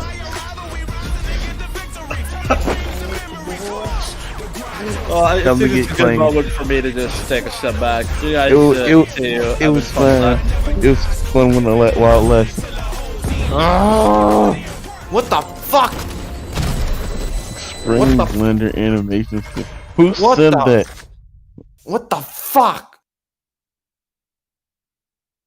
Who sent that? Hmm. Could somebody turn this back? What the? Does anybody remember the timestamp? A place where there is no wait. lightsabers. No, wait. That's. Who has to go back in? We a couple buttons for crystals. Poop dealer logic A little is too We were the like best Would've logic. been better if 21 the minutes show in or kept it something. subtle. Clearly didn't. Water. Oh, It was wait, easy go to back, go back. break if Just you keep going until you tells us see something ice From his heroic breaking. action behind her and breaks Stop. We're through good right here. Oh yeah. Perfect. the ice. Yoda said that since it was made of water, it was easy to break if you have a moxie. However, the ice looked pretty thick. I get it if he used the Force, but he clearly didn't. Okay, like I said, they're not the same thing. He was running quite a bit faster, and yes, I would assume he used the Force to some extent.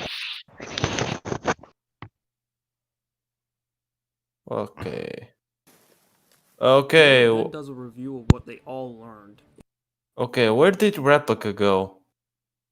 Murdered him. Okay. Why did he say Joey kick his ass? No, I murdered him. I murdered him. If the show Okay.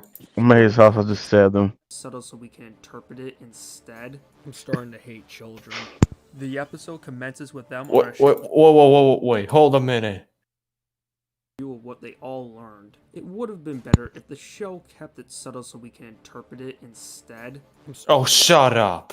Oh, just shut the If fuck the up. show kept it subtle, the episode is definitely more geared towards kids than other episodes. That's for sure.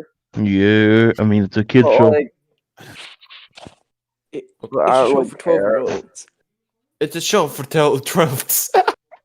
It's So a show for Trevor Noah. I would say there are some arcs that are more for like teenagers, like 13 to 18, and then some arcs that are more for like, and then some arcs that are more like for kids, like ages like 8 to 12. But what about Umbara? What's Umbara for? I'd say That's like it's like for everybody. teenagers. I would say like Maul's arc with the Mandalorians. That's like a more I would say like a more mature arc. You know, it's got a lot of intergalactic politics. You know, allegiances, murder, betrayal. Yeah, all that. Torture.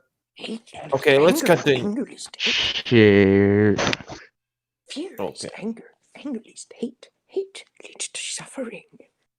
Let's continue. Starting to hate children. Yeah, I'm starting to hate you more. See, this is the same thing with Plankett. This is the same thing with Plankett, where if it has children, it equals bad. Yeah, he literally said that. He literally said that in his Phantom Menace video.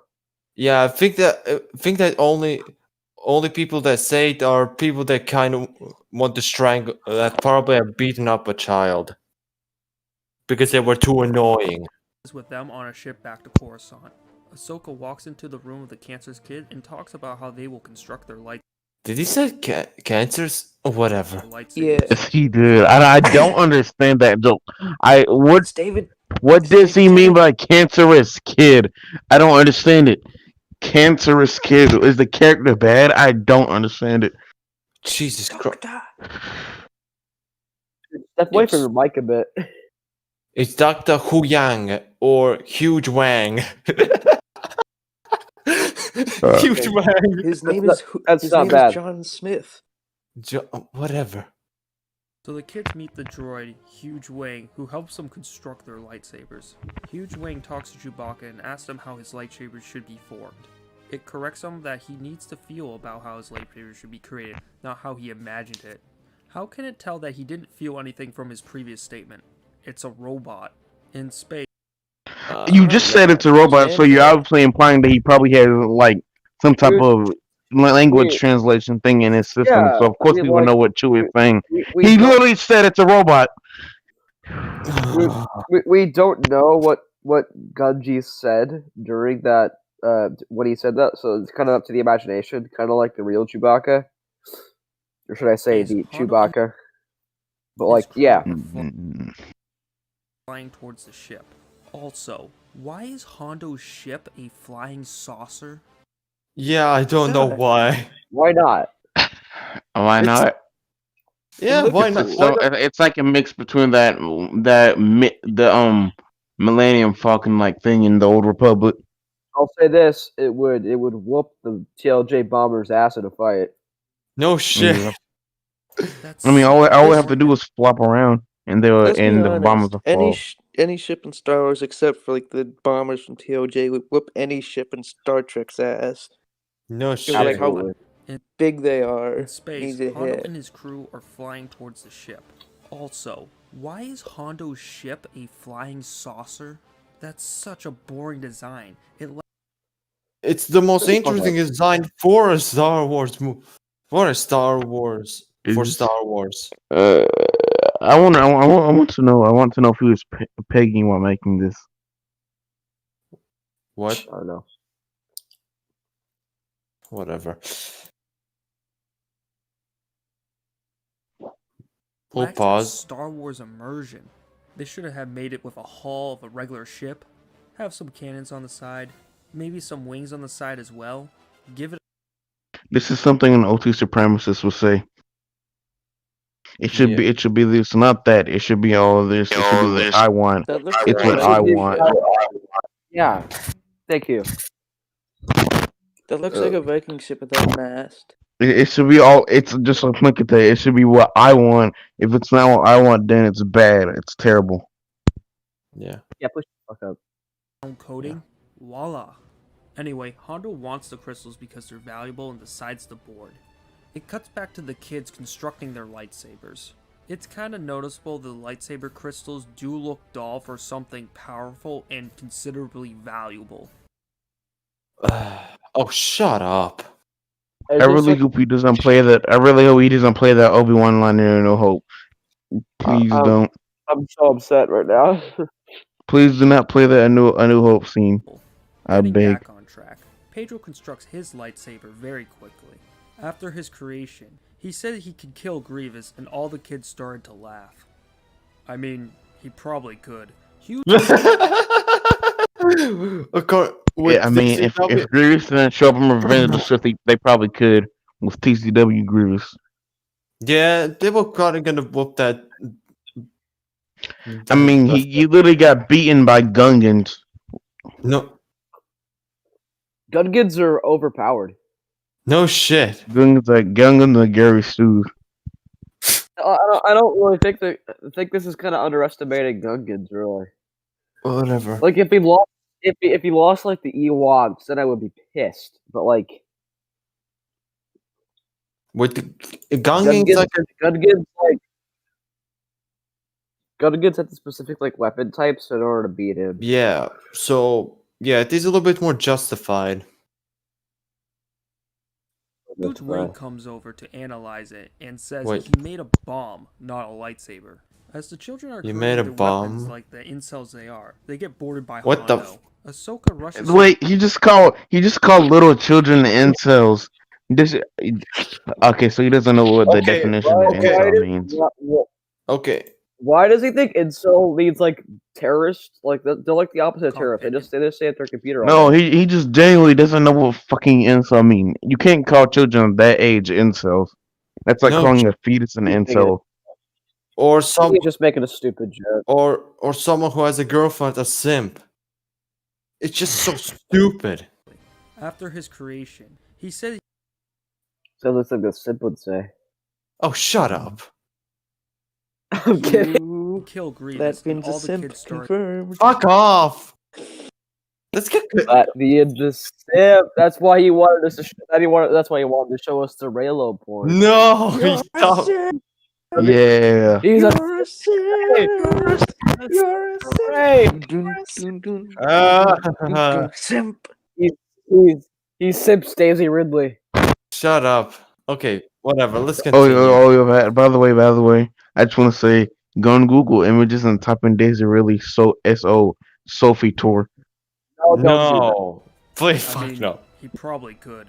Huge Wayne comes over to analyze it and says he made a bomb, not a lightsaber. As the children are creating their weapons like the incels they are, they get boarded by Hondo. Ahsoka rushes to the cockpit. Oh, that's- Only R2 is there. Why does incels make bombs? Yeah. Incels. Calling children incels. Logic. That's some smart logic. Wouldn't they have professional pilots on the ship? I know Ahsoka and R2 can fly, but they should have brought more pilots. Plus, they're Okay, so the ship already has pilots. Also, they should have brought more pilots. I mean, that's his logic. no clones and no guards on the ship. Of course, this was an entire mission to build their own lightsaber. Of course, there'll be no clones. Yeah, like the Republic should not be involved with Jedi trials and affairs. Like, Yes. that would be Since the sacrilege. Republic only needs Jedi for basically soldiers, not to know about their Yeah, philosophy. like, that would be sacrilegious to have clone troopers on their ship while they're constructing their lightsabers. I mean, that would practically need the Jedi will probably have to kill one of them.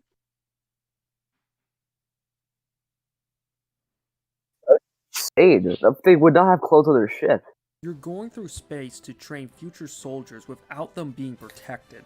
I mean, there's a lot you can run into in space. Additionally, Ahsoka doesn't count as protection, I guess. Oh yeah, also I just know that it looks like a bit like a Corellian Corvette. A bit, yeah. I was looking for the Tantive 4 when I was a kid. I'm stupid as a kid. I mean, 10-4 is literally like a bigger Corellian Corvette. Hey, where's Yoda? Do you want to become a popsicle? What? What did he just say? Yoda wants to spend time on one of the most like sacred places in the Jedi Order. You know, before it gets I think fucked by the you get on Empire. Dagobah. Ahsoka says But that no, can't do that because he might get cold. Hondo's ship was aiming for the hyperdrive and has successfully done so. The droid orders all the kids to give them their crystals. Everyone done so except for Pedro. Ahsoka finds out that they are pirates and orders them to hide in the vent. Pedro wants to fight, and Ahsoka said they are, but not what they're expecting. One of the kids asked if it was a part of their training. Of course not! As she closes the hatch. Oh, kids like don't really expect like terrible things to happen to them in real life, so they probably think it's like, oh, Yeah. like this might just be like a joke. They think like kids at a young age will think that they can do everything, like they can face everything. Like, So of course they would think that. Yeah, and also remember season 2, like when the cadets were like, they said, okay, so the adults said like, okay, yeah, make a drill of it, and so we get to the escape pods. So like, oh man, good, the escape pods. Is this like real or not? We're not sure. And crawls over. She talks way too loud when the minions are right above. Hondo says find the kids and bring them to him. Dead or alive? Yes. I like that line. Oh, great! Is that yes? How does that answer both Why is questions? there Burger King at the end? Okay. Blanket wannabe. We must have courage, young Jedi. GAWD and Zat, I need you to get to the cockpit, find R2 and secure it. The rest of you, take Professor Huang and seal yourselves inside the hold and wait. Not only has he edited the audio to make it sound louder than it is, like he has distorted the audio, but like it's very clear that like it's just a problem with audio mixing, like not like writing. Like he like if they were talking really quietly, then like He's altered it. It sounds so shit. it's just like the audio. It's just like a thing for the audience for them to clearly understand what Ahsoka is saying. It's like he screen recorded it from his phone. Yeah, big deal. But without headphones. Ahsoka will go to the airlock to suck all the pirates out. The minions come back and said they had no sight of them, even though they should have heard them in the vent down below. Oh, Hondo shut calls up. them nincompoops and tells them that they're probably in the vents. He orders them to gas them, but the crew is hesitant because they are just kids. He motivates them with the fact that the crystals are valuable. Remember for later that Hondo was perfectly fine with killing kids. Back to Kenobi. Yeah. I mean, Hondo's a pirate. He doesn't give a shit. Yeah, I wonder how this is gonna translate to whatever's happening later. Like, I can't really think of a moment where Hondo was like, okay, yeah, I could kill you guys, I'm not going to. GAWD and Zat. They make it to the cockpit and are spotted by one of the pirates. R2 zaps him and he falls down unconscious. As the kids are getting gassed, they have to get up and are caught. Pedro takes out his lightsaber, which he clearly knows will not function properly. He uses it as a bomb instead and blows it up in the crew's face. I don't know how the crystal could have survived that. In spite of it... It was an established rule that kyber crystals could survive explosions. The Last Jedi contradicts that, actually. I mean, fuck The Last Jedi, though. The Last Jedi more like the last... Never mind. It's crazy how Last Jedi ruins literally everything. No shit. I mean, remember that Last Jedi was made with no intention of fixing anything, no intention of fixing the plot holes and no The one Force treats it Awakens. as a It sequel was to made with making no the regard for franchise. Star Wars, basically. And that's what destroys so much. You need to fix your mic. It is raping me. Yeah, no shit. Either move away from your mic, or get that is my problem right there. Either move away from your mic or disconnect your mic and just use your computer and talk. blowing up. The crew falls unconscious. The children run off and Kantuni complains that Pedro could have killed them. Pedro says that they need to fight, and Huge Wang says that he cannot aid Oh, them. finally, he left. Kantuni changes her mind really quickly and sides with Pedro. Ahsoka makes it to the engine room to reroute the power. She then asks Gnodi and Zad if the rest made it, and they say no. We cut back to the kids on the run, and they trap 2 minions in a room where they get attacked by training droids. As the kids keep running, they get sandwiched into pirates. However, Principal Ahsoka runs in, blows away Hondo's Principal arms, and Ahsoka. talk with Hondo about his inappropriate behavior. Why didn't she use the Force on Hondo? Hondo explains his motivation. They clash, and Ahsoka doesn't use the Force at all in the battle. Yeah, could be a problem. Okay, why is everyone so quiet? Oh, I'm All right, I'll be back in like, just a second. But don't multitasking go right anywhere. now. I don't go anywhere. I don't want to respond to this. And still, he's not really proving why this is a bad episode. He's just explaining an episode that honestly sounds like pretty good. Okay, sorry for mentioning that S word. I'm getting sick of that fucking word. Okay. Yeah. All right, you're back. Shut Good. the fuck up. Now we should wait. Now we have to wait for Airboy. Okay, so Ahsoka doesn't use the Force during this fight. She doesn't really need to, though. She doesn't. I mean, she really doesn't use the Force that much in a fight unless she actually has to. Yeah. All right, I gotta go to the bathroom. I'll be back. Okay. Yeah, take a As the dump kids on are this running, video. the droid gets his head blown off, both his arms, yet he takes on a minion by himself. He's a really good droid. Probably And from the you also got to remember that he's made out of his parts, so of course it's gonna hurt. He's a protector of Jedi younglings. Of course, he's gonna have some experience. Yeah. What a liar. Ahsoka launches them Well, he's probably just assuming that because he was damaged. I wonder if this guy's a Bob Chipman fan. back into Hondo's ship, but she I would be so disappointed if he was. Probably not, though, because no one likes Bob Chipman besides Sundered. gets hit by one of the Yeah. minions. It gets launched into the invading ship. The kids are in the cockpit. Zat says he can fix Huge Wang, and they realize Ahsoka is gone with the pirates. At Hondo's ship, since he loses out on money, he decides to use Ahsoka as a bargaining chip. Believe it or not, it gets worse. The first How? I don't even think you've jumped in. I mean, This guy- I wouldn't be surprised because, as far as we know from your critique, the episodes aren't really that bad. I mean, Like, are these implications worse than? Are these implications worse than Plinkett's implications on the Yeah, like, prequels? so, like, it's getting worse. Is it really that much of an insult? No, it's actually getting better. Yeah, I think Mount Rescue is pretty good. scene begins with the cancerous kids making contact with Kenobi's fleet. Obi-Wan promises Why does he keep saying cancerous kids? I don't get it. I don't get it. Is he trying to say that they're He's bad characters? saying they're It's not that hard to say that they're bad characters. He's saying that they're annoying, and annoying is bad. I wouldn't be surprised if he was that he a sent Commander Plinkett Cody fan. and a squadron to rescue Oh, he absolutely is, no doubt. I would bet money on it. them and tells them not to fight the pirates to save Ahsoka, despite the kids being so close to Florum, aka Hondo's world. Once their Skype call finishes, their fleet is ambushed by Grievous, which stalls the rescue. At the cancerous kid's ship, the Crucible, most of the kids accomplish constructing their I lightsabers, want to except stop. for Katuni. It's not However, funny. it should be Pedro who struggles with this task. In the previous episode, Katuni seemed fine constructing it, but the ship shook from the hijack. What? She was... What? Huh? Okay, okay. He finally made a good point. Petra should have the difficulty of making the lightsaber, not her. Okay, but all he did was, like, not follow the diagram once. And then he got the hang of it after that. Like, Pedro is shown to be pretty competent. He's just kind of an asshole.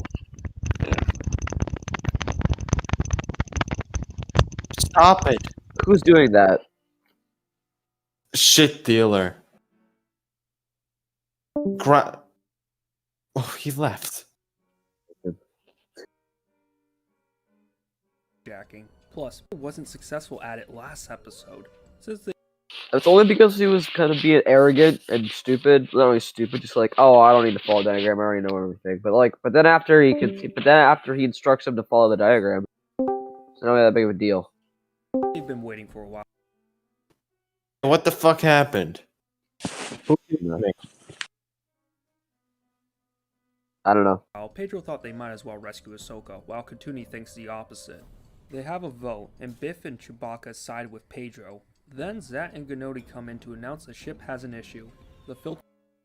His name is Gucci, by the way. So do not dead name Gucci. Gucci is Chad. No, it's Gucci. Gucci. Gucci. Gucci is leaking coolant, and it will make the ship explode. So it's only logical to land on the planet Floron to let the engine cool. I'm going to interject the problem with the chemistry of the cancerous kids. I think Pedro has too much skill. I don't It's think not Gary funny. Gary Stu or whatever you want to call it, but He's not a Gary Stu. Is he really gonna call? He's a Gary Stu. He's actually calling him a Gary Stu. Bro. He knows nothing. He doesn't know shit what a Gary Stu is. Calling them a Gary Stu is like calling that youngling that Anakin killed a Gary Stu. Oh my god, what are you kidding me? This is like a borderline parody at this point. I don't even know if he's. I would not be surprised if this is like a bunch of jokes. skills takes from the others. When I first watched this, Katuni seemed more fitted as a leader, while Pedro was more too cool for school. The guy that can improvise but is arrogant. Sure, He has like a little bit of an arc, you know. He becomes a little bit more level-headed because it showed that like him being really selfish and kind of a lone gunman hasn't really helped him out much. He's more hot-headed. Yeah, buddy. Like he kind of learned to cool off a bit over there. Yeah. It's called character development. You know, usually It's called character development.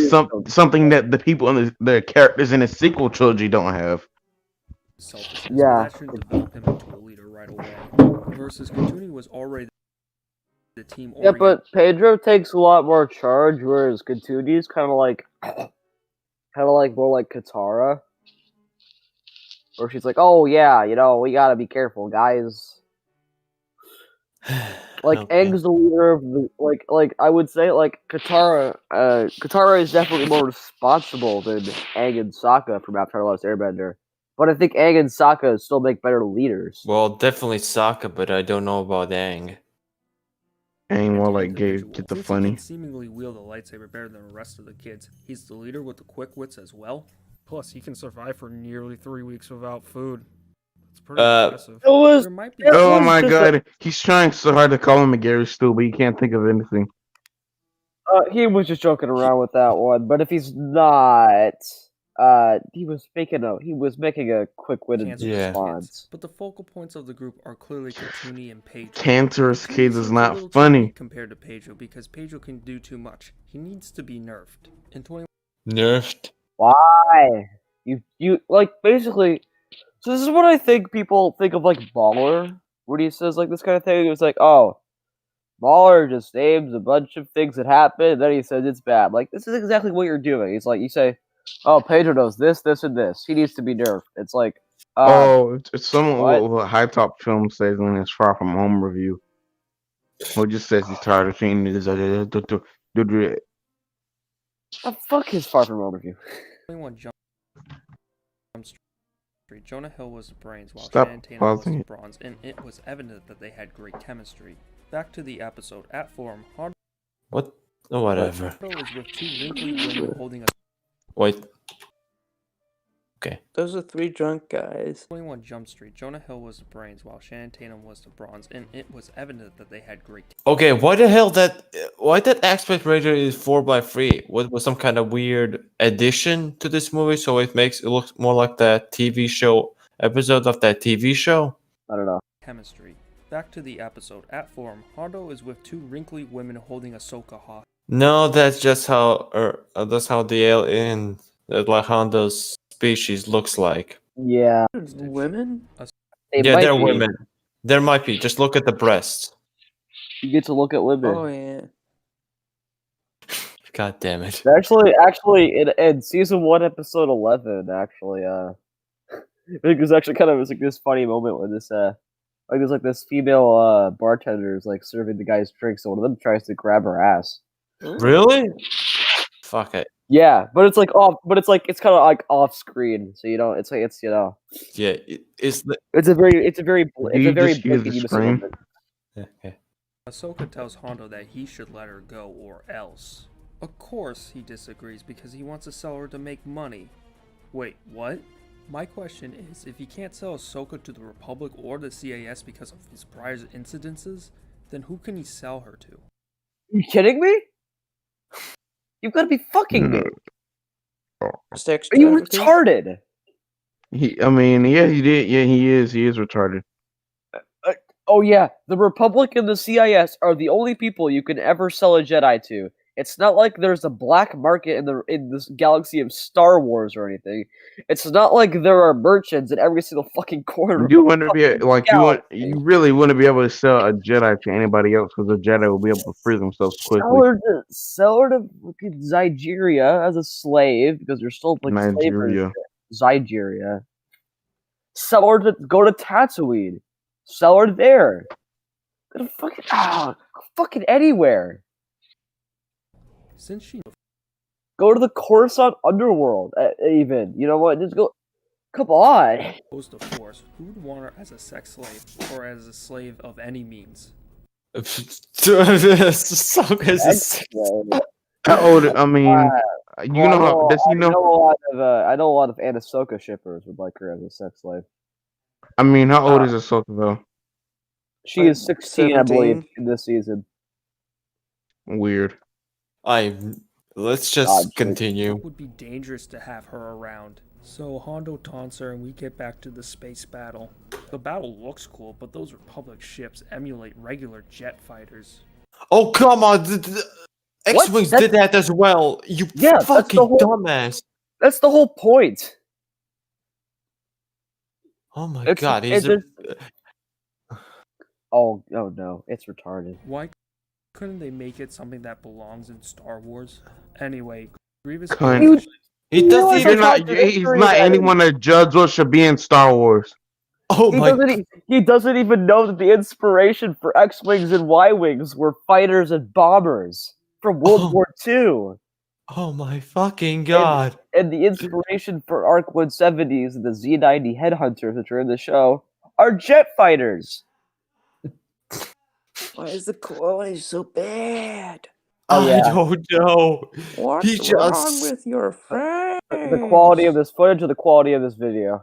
Pretty It's the only badass scene by Grievous in the entire show. Back to the Agreed. Well, I also I know we're supposed to hate TCW Grievous, but the scene where he comes in and fights Keith Cause is actually pretty cool. Yeah, He steps into the room and he get this badass really low hum, and it's it's Grievous. You get this lighting where his eyes are kind of stand out in the dark. It's Grievous is kind of cool. Yeah, he has some cool moments in TCW. It's not like he deserves more cool moments, but there are some standout ones that really shine.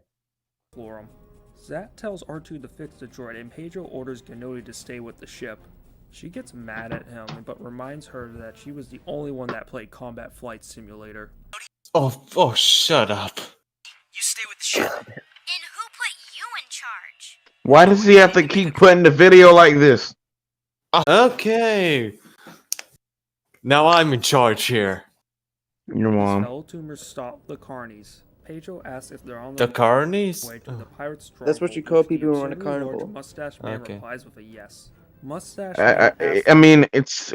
I don't think I've laughed at any joke he's made. If I laugh at something, it's something that he was unself-aware about. That guy looks like he has a really cool design. Yeah, no shit. Like he's a really that's like a bat alien. No, he looks like he looks like Gliscor from Pokemon. Okay. Look up Gliscor. Whatever. How they got out here. Shouldn't he ask about their curiosity about his destination? I guess he doesn't care even though he should. Pedro answers that their ship crashed and they're stranded, but this is good for absurdly large mustache man. He asks why, and Pedro says that they are acrobats. Again, it's a little suspicious that a group of people who are stranded want to join a circus. He's a Doug. Why isn't he questioning this? They impress him and he invites them onto their show. We cut to the cruiser and it's... Even he knows he covered this dreadful scene. Dreadful in quotation marks. Yeah. This scene. Can we go back to the cancerous kids, please? Oh, fuck Oh, off. it's not funny. It's not. 3 days without water and food. Actually, next time he says the next time he says cancerous oxygen. kids, I'm gonna go insane. Oxygen running low. It's been a year since I have begun my search through space to try to find the funny. I swear, the next time he says cancerous kids, I'm gonna go insane. Yeah. The circus arrives to the base, and I am wondering why would Hondo and his crew be into this? Based off of my instincts, pirates usually dig rum and hookers. Why couldn't it be a ship that is delivering some sort of beverage? They're a bunch of drunken pirates. They want some entertainment for their lives. And since this show is family friendly, I think they cannot show hookers. So yeah, the carnival it is. Mm-hmm. Yeah. The kids stealthily hop on the ride, and they find a way to sneak into the base. To top it off, absurdly large mustache man has been here before, and his group had such a bad performance that Hondo decapitated his employees.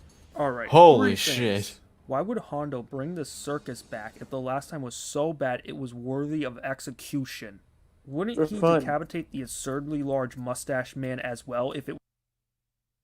Well, no, because he wanted a chance for them to redeem themselves. Because clearly they actually liked the actor. That was like an anomaly. So it's like if you execute that guy, they don't have a chance to do the carnival ever again. Yeah. And plus, they Fortnite. probably just like to And make again, fun it's of it not too like and kill and people again, for it's no not reason. like these guys are an actual threat to them. Like, oh, if we kill them, if we don't kill them, then their bad performance might kill us or something like that. Like, no, like they clearly just don't give a fuck. It was that bad? Stepping into absurdly large mustache man's shoes, why would you do business with Hondo again if he murdered your employees? Back to the story. Large payout. Yes, that and intimidation. You must work for me again, or I'm going to kill you all. Pedro spots Hondo with the lightsabers and sees Ahsoka as well. Ahsoka recognizes them right away. Hondo yells he loves employees. Back to the story, Pedro spots Hondo with the lightsabers and sees Ahsoka as well. Ahsoka recognizes them right away. Hondo yells he loves a kitty act despite in the last episode he was fine with killing them and clearly gave them a run for his money. He's drunk. We're not gonna. drunk Are we out. actually gonna entertain this moronic critique? He's drunk and probably higher than a kite. You They're know what? pirates. This is like if Plinkett had a younger brother with like Down He's syndrome. high on spices. Yeah. Oh, Spices God. is equivalent to narcotics. He's fucking high on spices. Hey, Annie, pass me the spices.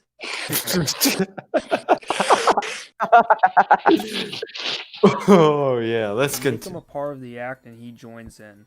Katuni takes Ahsoka's lightsabers without anyone noticing. I guess the pirates are too drunk to be astute. Wow, you actually figured it out. We don't even need to help you this time. I think he's learning, guys.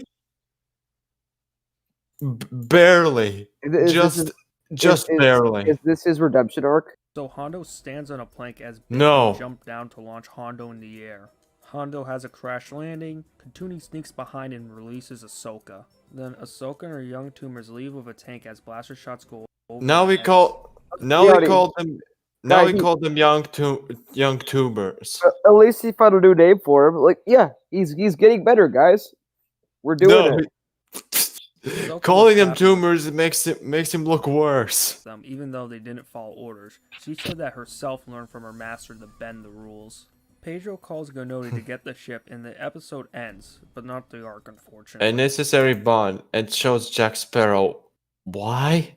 Because I they're don't know. pirates. Maybe. Oh, They're yeah. pirates You who don't should. do anything. Oh, we are the pirates. Don't do anything. We At are the the end of the pirates who Cancerous don't do kids. anything. If you and chased by and if you pirates. ask us to do anything, I'll just tell you we don't do anything. Their ship gets shot, and Katuni had the audacity to say, I think they're still upset that we tricked them. "What were you going to expect? They'll live." It's just a children. joke. She's making a little witty remark. Is that really? Oh my god. I mean, He's it's still better than they fly now. It is 20 times superior to They Fly Now. no shit. Fly now. They die now. They die now. Live and let live They and give fly you now. chocolates and reparations for their heinous Wait. to What are you say. talking about? Wait. I think they're still upset that we tricked them. What were you going to expect? They'll live and let live and give you chocolates and reparations for their heinous acts? Next. For their heinous acts. What? I don't like this. Is he just like fucking around? Is he just taking the piss now, or does he think this is like a genuine criticism of the dialogue? I mean, you gotta remember how unself-aware he is, though. Pedro adds that they will be Non-self-aware cringe. Yeah. graceful once they leave their planet. That's a stretch. Even if it's true, they're not that menacing of villains after all. Back to the story. They make They're not pirates. They're Yeah, compared. they did capture Anakin, Obi-Wan, and Dooku in one episode. I think it was just blind luck that they got him. Well, they drugged Anakin and Obi-Wan, and they had Dooku surrounded, so there's no way he could get out of it. contact with GAWD, and she successfully repairs Huge Wang. Ahsoka orders her to start the He's engines missing and his head to arms. their He's not position. successfully Once repaired. GAWD reaches their area, she opens Shut up, Joey. Stop thinking and asking perfectly normal questions about this excellent critique. up the boarding dock. Ahsoka decides to defend the ship and uses a mask as a last resort to drive the tank. She could have had one of the kids pilot it and tell them to get up when they were about to take off. That would be far too risky. Yes, that's. I think it's another damned situation. He's going to complain either way. The amount of blood that Ahsoka like the amount imagine the PTSD that Ahsoka would have if if one of those kids got killed. Like that would weigh on her incredibly hard. She would never forgive herself. Like when Khalifa died in Season 3's finale. Season 3. It was the penultimate episode. Like by the end, she's still like upset that she died. Like she barely even knew that woman, and like who was younger than her, and she still felt grief over it. Like believe it or not, Ahsoka cares about people. Mm-hmm. Goddamn compassionate, and so is able to Ahsoka. grab hold of GAWD's hands and hangs on for his dear life. The pirate shoots their tank and shooks the mask off. Pedro decides to become DD to stabilize the driving. Chewbacca then grabs onto Biff's legs, and how in hell can GAWD hold on to two people? I could believe Chewbacca because he's a Wookiee, but not her, whatever species she is. A Rodian? Shut the Rodian. fuck up. Whatever good. species she is, how do you not know? Jesus Christ. Is this guy a... Oh, whatever. More. Katuni and Zach grab on, and there's no way she could still be holding them, especially on a downward ramp. The engines of the ship get shot, they're all and children. R2, Huge Wang, and GAWD jump They don't down. weigh much, The ship and she soon has crashes. You know, I would say that she has leverage actually, from where she's at. Yeah. Crashes, flips over the tank, and they get captured by the pirates. As the pirates are taking them back to the base, they notice their base is being taken by hey, the CIS. Inside, the CIS kills the guards with Grievous leading the charge. Grievous throws out the hologram. This was a Count pretty Dooku, saying he- badass scene with Grievous. Yeah, like I'm just like nonchalantly like, hey, yeah, this is my place. Strolls in, kills a couple people, and puts his foot up. Yeah. Yeah, So this is like, yeah, this is my place now. Get out. He wants revenge because of the time he imprisoned him. Hondo is mad because everything Yeah, also, yeah, not only that, but just Hondo's a loose cannon and a thorn in his side. Like, Hondo getting eliminated from the universe means better business for everybody. Like, he's a total asshole. of his will now belong to the Yeah. CIS, and they escort him out. Back to the Cancer's kids. The pirates overrun oh the god Lost damn Base. it. Ahsoka makes the logical conclusion that Obi-Wan's fleet Next has time he been says overrun cancerous and the kids, I Separatists swear to are in fucking control God, of this bro. system. Katuni asks what to do, then gets interrupted by one of the pirates who says that he thinks that he should turn to Jedi for his freedom. Ahsoka says Grievous won't bargain and just kill all of us. She suggests that the enemy of my enemy is my friend. The pirates say Hondo has a but only he knows what it is. Poopsie, what the Okay, fuck? who did that shit? It was poop. I'm thinking God you damn again. it. Can you please stop it? Okay, it's gone.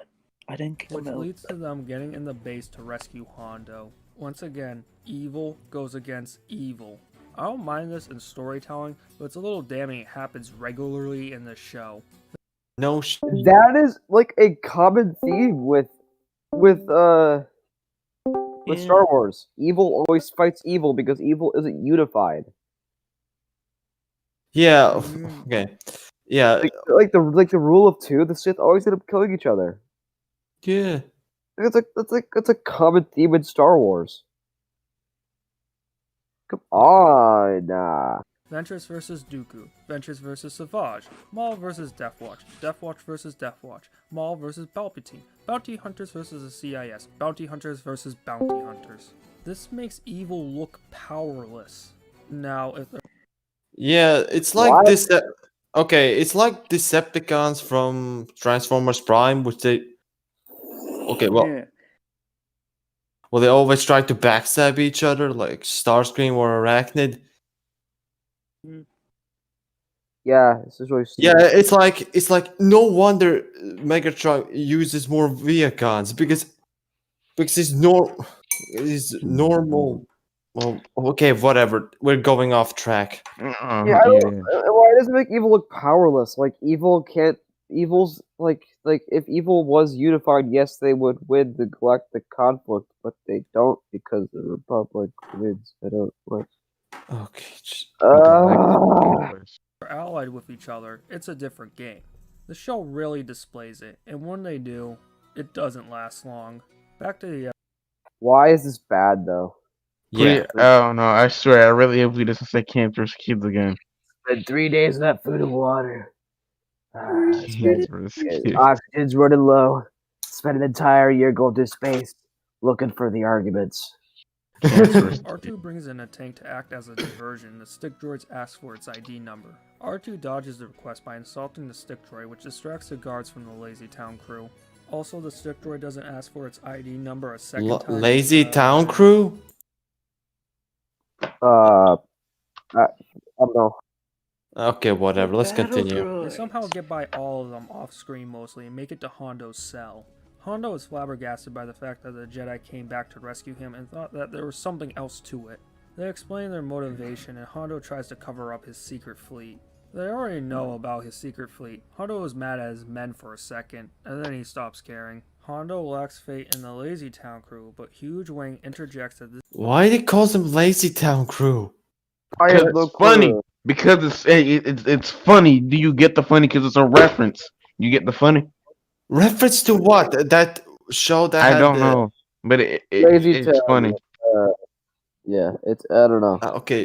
Okay, whatever. Let's just continue.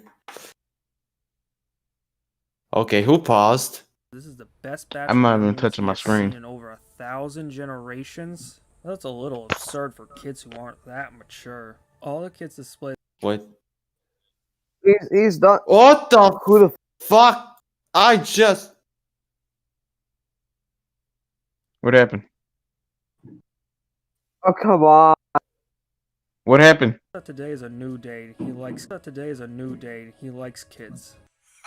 This follows up with Katuni succeeding. Okay, so he's just basically like, oh yeah, it's absurd that these kids are like not very that are very good because they're not very mature. It's like he doesn't mean that the Jedi that right here could like 1v1 Yoda and win. Okay. Like, do you think he meant like these Jedi at this point in their training are the most powerful Jedi to ever live? I mean, probably would. I will become the most powerful Jedi ever. I'll bring Back on peace, track. order, and security to my new empire. Your new empire. Cowardice. Gnodi If gained you're hold, not but with Katuni, who me, then you're Okay. my enemy. Shut the okay. Only a cancerous kid deals in absolutes. Okay. Cancerous kid. who's the most mature, struggles with her main flaw the most. She seems the most deserving out of the whole group. What? To get Okay, back what on the track, fuck? Hondo gets way seen in over 1,000 generations. Tuning for reasons. Gnodi gained of a lightsaber. He said that it aren't that mature. All the kids display their lightsabers except for Katuni, for her is incomplete. Gnodi was the one that was struggling earlier, but then they made it Katuni for reasons. Yeah, again. What? Oh, okay. One instance of her struggling a little bit. Oh yes, Gnodi's that she struggles building lightsabers, and any deviation from this means the episode is inconsistent. Okay. No, I mean any episode with the cancerous kid is bad. Very confident in spite of Yoda saying she overcame that hurdle in the first episode of this arc. In whole, Pedro became less selfish, Biff got over his cowardice, Gnodi gained hope. Cowardice? Cowardice? Cowardice. But Katuni, who's the most mature, struggles with her main flaw the most. She seems the most deserving out of the whole group. To get back on track, Hondo gets way into the creation of a lightsaber. He said that it is rare, but he seems he would only care for something that would make him richer. This follows up with Katuni succeeding in cutting down. Yeah, I wouldn't say that Hondo is explicitly a bad guy. He's got like kind of a heart to him. He just does what he wants. That's why I love him so much. Like he just doesn't care. He just doesn't give a shit. He just gives no fucks. He's just like, oh yeah. Yeah, I'm fucking Hondo. Question. What do you think of Hondo from Star Wars Rebels? Fucking stupid. Well, it kind of makes it's a downgrade like everything in Rebels. Yeah, he looks pretty downgraded. He doesn't fit. There's certain characters that don't fit in the Rebels art style. That's the thing. He has some really great dialogue in the show, but his accomplishments feel so like worthless compared to that of him in the Clone Wars. Like apparently there's gonna be an episode where he fights Cad Bane, but Disney wouldn't allow it. Cad Bane? Yeah. That would have been epic. That would have been awesome. Cad Epic. Oh shit. Okay. Now let's continue. Hondo. Hondo still doesn't have much faith and says that he doesn't like bringing kids into battle. Ahsoka rightfully questions Hondo's sudden change of heart because he tried to murder them. He responds that today is a new day and he likes kids. Makes sense. Okay. I never. It's the way he worded that. He's gonna make a pedo joke. He's a pedo now? Oh fuck! I knew it! I knew it! I knew it! I knew he was gonna make a pedo joke. Oh, he's a pedo now. He's a pedo now. He's a pedo. He's a pedo now. Okay. It doesn't mean like that. Oh, for fuck! I knew he was gonna do it. His troops to kill them. Once the Lazy Town crew enters the battlefield, they just run out there and succeed. This shouldn't work. There's hundreds of droids and they can't hit one of them. The pirates have nothing to deflect and Hondo just has a sword. The Jedi younglings just got their lightsabers yesterday. But always remember, luck, skill. They had practice with the Six though, so that means they have sword combat, just not with regular lightsabers. Yeah, don't you train as well before you get your lightsaber? Yeah. Come on, like he like he even had his own like custom move, the Whirlwind of Destiny. I'm gonna say when you don't pay attention to the episodes because you clearly did not, you miss these kind of things. Yes, I find it a tad convenient that the pirates didn't die. Like that I could criticize. But the youngling surviving makes perfect sense. Deflect thousands Fuck. of blaster shots. Fuck. Ahsoka should be the only one able to survive this tactic. They get on the tank that R2 snuck in on. Imagine if the stick droid actually did his job and got the ID number. Most of the kids get on the tank while Katuni jumps on. Okay, so like R2 got really intimidated by the droid, so it's pretty clear. It's like, okay, so we don't really have to, or pretended to get really intimidated by the droid. So it's like, oh, no need to question this guy. He's gonna do his job. Like droids are, I wouldn't say dim-witted, but not very astute in Star Wars. They're not as smart as they don't have the sentient brain smart something that humans have. They're binary. Yeah. They're not complex. They can't think for Well, themselves, like, really. yeah, I would say that. On the bike with Hondo. Once they leave the base's perimeter, Grievous chases after them. As the chase is going on, Hondo's bikers break off to his covert hangar. Katuni's questions Hondo's logic of leaving without the squad. Then Hondo Poop suggests dealer. that she should join their team. Why are you inviting a kid onto your crew? How? Because she's a Jedi. A Jedi. However, Hondo gets convinced because she said that they trusted him. When does Hondo care about trust? Hondo has a heart, okay? He's not terrible. He's got some He's Peas. like Jameson in the Raimi movies. he's got some fifis, okay? Honestly, this show should know their characters better. Literally, you know the characters. Just like you do. Also, why does he like kids so much? How old are you? It's not funny. It is not funny anymore. I'm not. No, it was never funny. It's just not funny. Can we hear the joke, please? Like 39. Was that You said you was that supposed to be funny? Was it supposed to be funny? Hear what he has to say. were 35 online. 35, 39. But Hondo's a Oh, it's not funny. Makes sense. bachelor. There's no way he should be into someone as young as her. He's not into her. He just wants to sell people Fucking who are. weirdo. Is he a pedo? Okay, No. so he's now conflating jokes with actual criticism of the show. Back to the kids. Grievous jumps onto the tank and the droid orders R2 to shake Grievous off. R2 shakes too much and crashes the tank. Everyone survives and Grievous starts crawling through the smoke. However, Hondo's ship arrives and Ahsoka commands everyone to make a run for the ship while she'll fight off Grievous. This fight is pretty poorly choreographed because Grievous... Bullshit. Shut the What does he mean poorly What does he know about choreography? What does he know about choreography? To show like certain moves that they could have done. I want to see if he actually like criticizes it. I doubt it, but I still want to see if he does it. The only criticism for this fight that works is that Ahsoka survives the fight. Ahsoka gets absolutely fucked. Like What? she's on the defensive. Yeah, but Grievous should have killed her. Why? Faster. Well, I want to say I've killed her, but he should have won. He should have won and captured her. Why?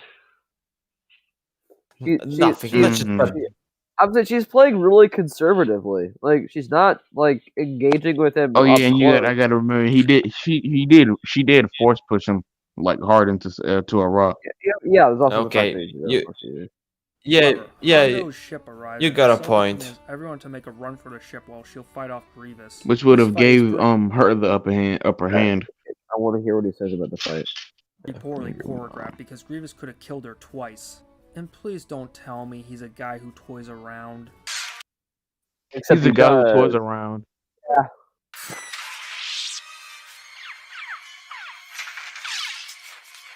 Yeah, okay. He got a point about Grievous. I'm starting to hate this guy more and more. He does make some good points, but really. No, he doesn't. I'm joking.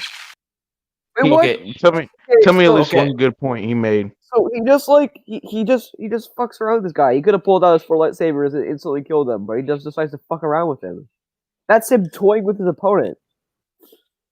Yeah. Also, okay. Why is General Grievous has a clone pistol? I think it's just the same brand.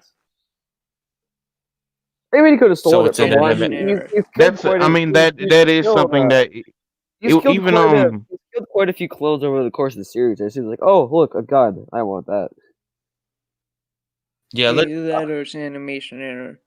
could be.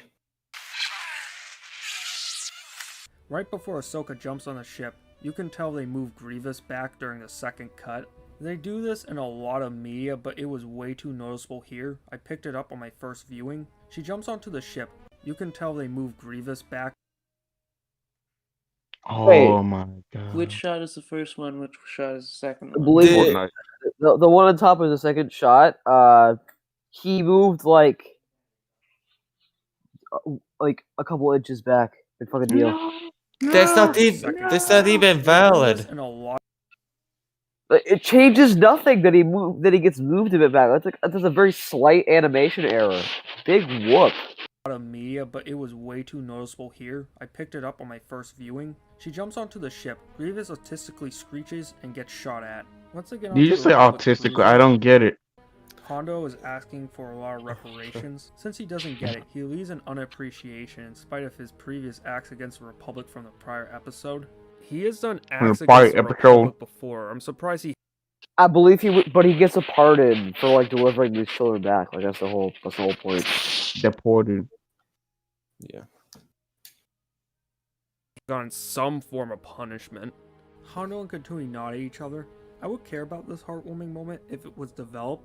The cancerous kids are recognized for... I would agree that it wasn't really developed that well, but like, whatever.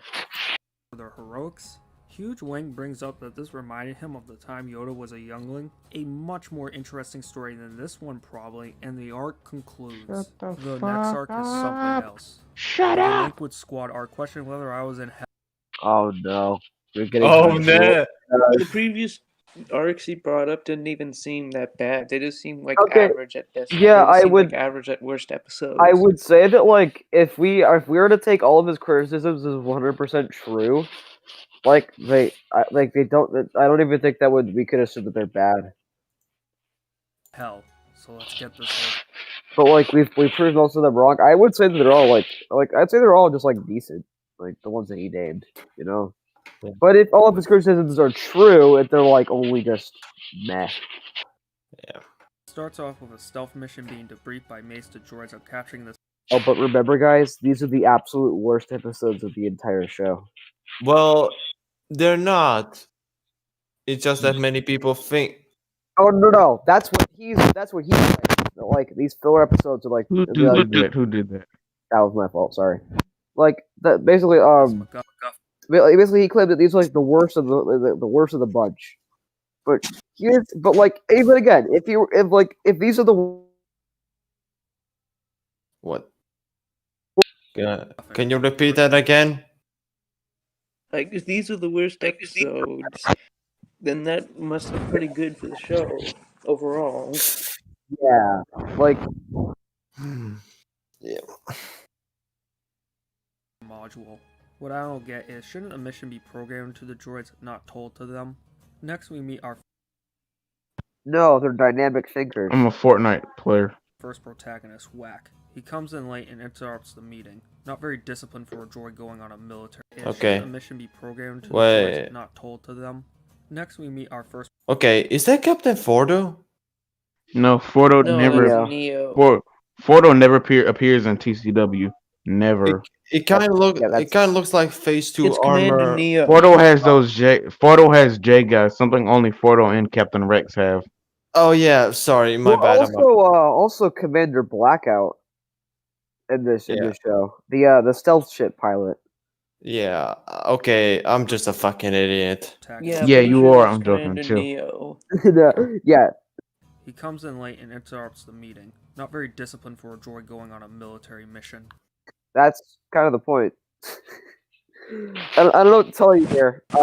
You understood the irony of this scene. Oh, he's dead. Then we meet our other protagonist, Colonel Gasson, who is a... Gascon. Gascon. Genghis Khan. Genghis Khan. Big Chungus Khan. Big Chungus Khan. Okay, so I have to ask. He Big pronounces chungus, big chorus. chungus, big He chungus. pronounces coruscant, but he pronounces Gascon as Gasson. Genghis Yes. Khan. Is he Garçon. Is he Gaston? Bonjour, garçon. Gaston from Beauty and the Uh-huh. Beast. Move. No. Let us move. Let us move, gentlemen. Gaston, eh? midget who I'll be referring No to as Frogger. one Unfortunately, like You Gaston. referring No to one such a Frog. Gaston. That's Gaston. What? for both our protagonists, they lack any form of likability. Likability. Maybe like likability, and they just want a funny character. Fort N-word. They're both whiny. Bitches. They're both whiny bitches. Whiny and whiny maybe, but why egotistic? What the No. I don't know. Egotistical. egotist? Egotistical. Whiny and egotistical. They have Egotistical. this relationship He where says Frogger egotistical is though. improper title. Really? Yes. Chill out. Hey. While Frogger is racist towards droids. Who is watching it? Oh. You know, I just want to say something. I don't hate the droid arc. I think the droid arc is pretty good. Yeah. Back to the story. Wax only here on this mission because he's a pilot. The astromechs or delinquent squad are given devices for this mission, while R2 just gets enhanced boosters. This is all supplied by this squid with a German accent who has a thing for droids. Cutie Katie, this coil is a remote-controlled magnet. It can Wait, that's the same species as that one guy in the bounty hunter arc where Obi-Wan pretends to be Reiko Hardeen. Oh yeah. Okay. Fun fact: Doctor Delicious makes a whole video bitching about that arc. I'm not joking. You will see. Yeah, Kenobi had sent it. Talking about how it has I'm kept gonna state something implications. controversial. I think the people on Nam's server are too hard on the Clone Wars. I can agree with that. Okay, some of them maybe, but no. I think some of them are way harder on the original Tarkovsky Clone Like, Wars than Yeah, I he agree. is I could agree. way too biased against 2003. Oh yeah. Like Yemi. Yemi like compares Dave Filoni to Ryan Johnson on the Daily. What? Yo, what? No. I And feel like just Filoni Charlie just Moneybags. didn't really. I Charlie feel like- Moneybags. Essentially, he actually considers the possibility of unironically saying Dave Filoni raped my childhood. Really? And it's and again, I know it's the whole thing about how it contradicted the multimedia project. It's like, okay, I see this. Multimedia project contradicted some stuff too. Okay, yeah, so simply they say, oh, since it contradicted these things, it means it decanonized them. So by that logic, anytime the multimedia project contradicted itself, that means that both of those pieces aren't canon. It never contradicted You itself. wanna know one of the best complaints I heard from Yami about the Clone Wars? He said the clones in the Clone Wars, like the 2008 version, are superheroes. Have you seen Frodo and the boys? No, those guys are. He likes them better as drones because it's better.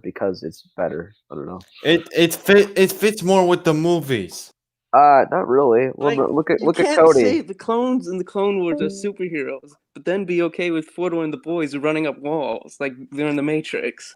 Okay, don't act like the Downstar has a bias towards against TCW while you're being against. I think both shows are good. But Yeah, have flaws. I like both. I just think that like the conversation behind the two shows is incredibly like simple. There's no nuance to the discussion. Just oh yeah, remember the Clone Wars in this one thing? Oh yeah, freaking Filoni, am I right?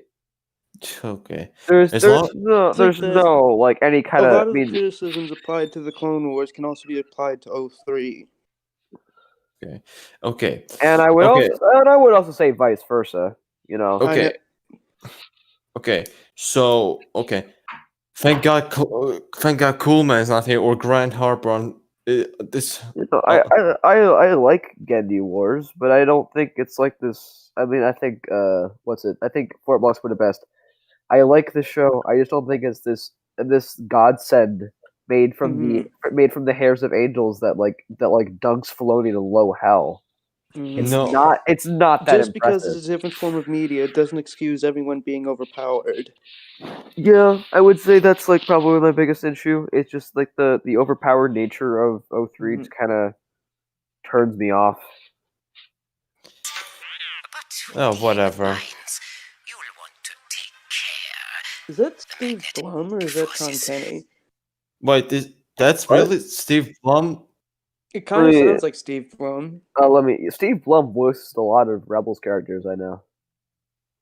Yeah. I can't tell if that's Steve Blum, Tom Kenny, or what's his face who plays the clones. It mostly sounds like Steve Blum though. Yeah. Oh, let me go to his IMDb. Yeah. I have no freaking clue why he Yeah, that's Steve Blum. There's no way denying it. broke the fourth wall right there. Yeah, that is. Wait, what? I want to see that. Looks.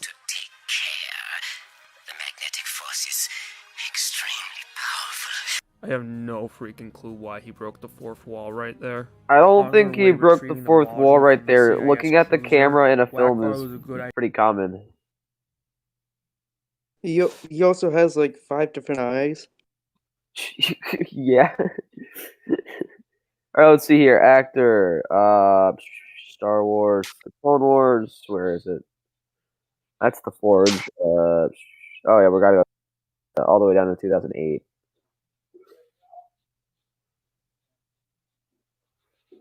Let's see. Yeah. Oh my God, he's acting in everything. Everything. What? Steve Blum.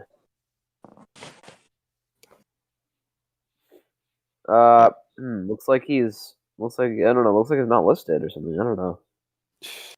I don't know. Weird. Clone Wars. Orders and go directly towards the CIS ship.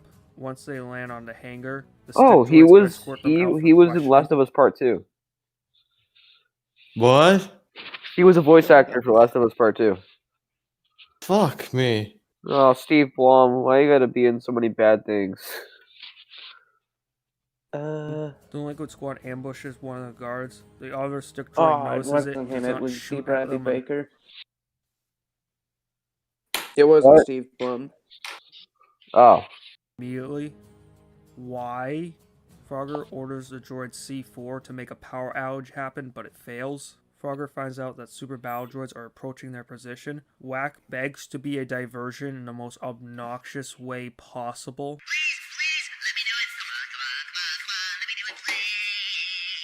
I mean, they outright acknowledge in the episode he's being annoying. So... Yeah, I don't really think it's a problem. Like Colonel Gasson, I guess is his name now. Yeah. Is very much annoyed by it. As Whack is getting the super battle droids' attention, they listen to its orders to go in the closet. They couldn't ask for clarity. I mean, they're guarding the ship and they decide to listen to some random droid. Why? But they're supposed to be like the stupid ones. Yeah, Super they're kind battle of droids are even dumber. they're kind of like the brutes of the. Yeah. They're all kind of like Zeb, but without any funny lines. Squad moves into the recently vacated hallway to perform the rest of the mission. Frogger makes the droid Beezy hack into the system that is booby-trapped, in spite Whack warning Beezy that it's probably booby-trapped. Frogger gets mad because Beezy screwed up and Whack blames it on Frogger. Yeah, it's very clear that both of these characters are very neurotic, and I don't know, and not really. They're kind of in over their heads, so that's why they're acting like this. And I think this is just like willful uncharitability. Just like instead of analyzing the episode like a fair person who's like, "Oh, I hate this, so I'm gonna I think everything is bad. It's just so bad. It's stupid." Is that red droid in the back R4? No, it's just like they're Someone like I think they're like QTB4 or something like that. Oh. I Beezy have a should know how to question. assist. Whatever happened to Ahsoka's astromech? R7. Yeah. Well, it was in the siege. It got shot by the clones during the siege of Mandalore. Remember? Oh.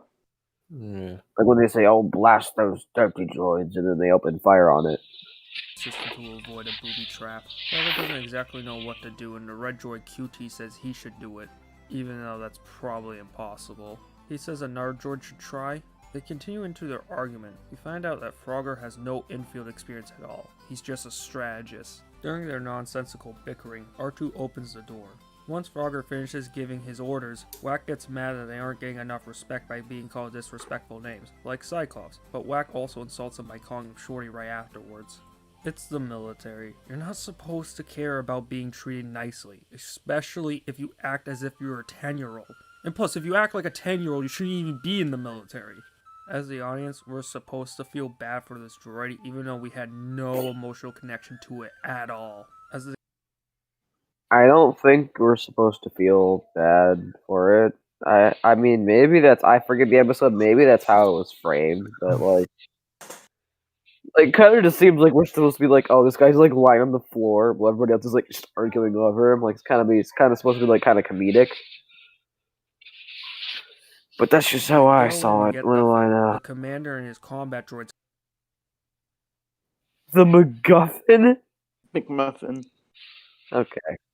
But Come whatever. and lose to Delinquent Squad. How? Delinquent Combat- Scout.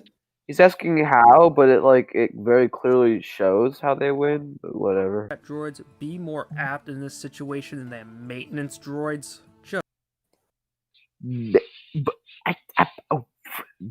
They're astromechs, not maintenance They're droids. they're astromechs that have been specifically equipped to deal with scenarios like this. And R2D2 is like the Chuck Norris of Star Wars. Yeah, it's Chuck Norris. Besides Kyle Katarn. Yeah.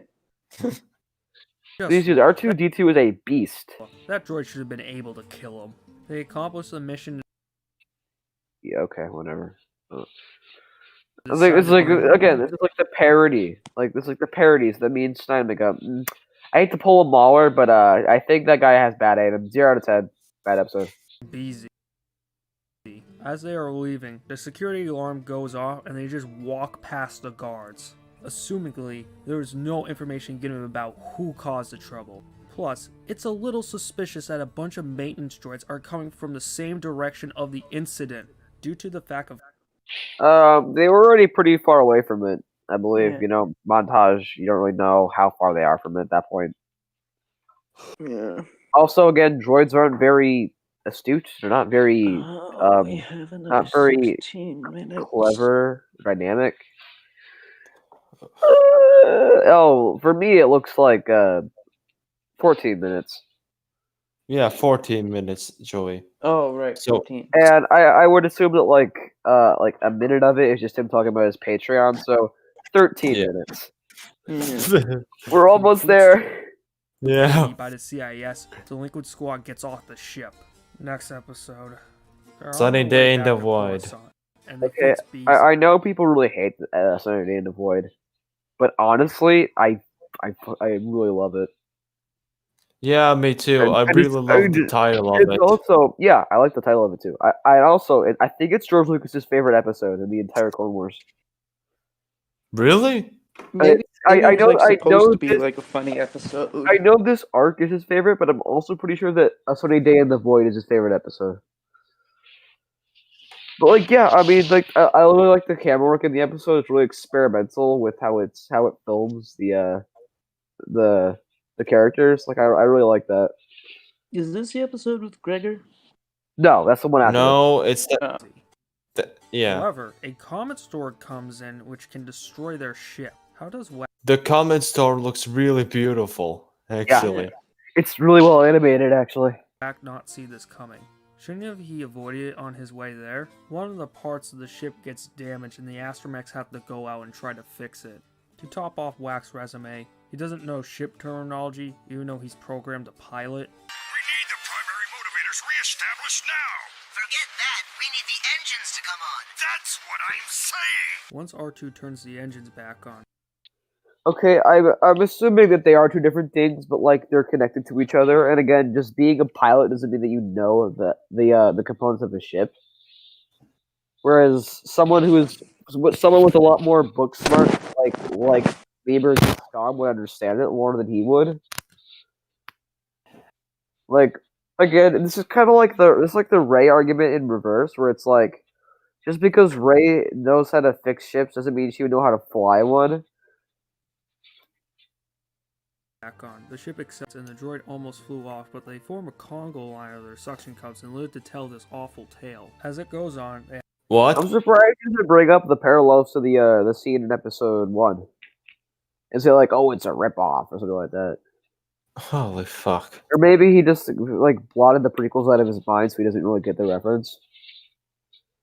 I will say, I really like how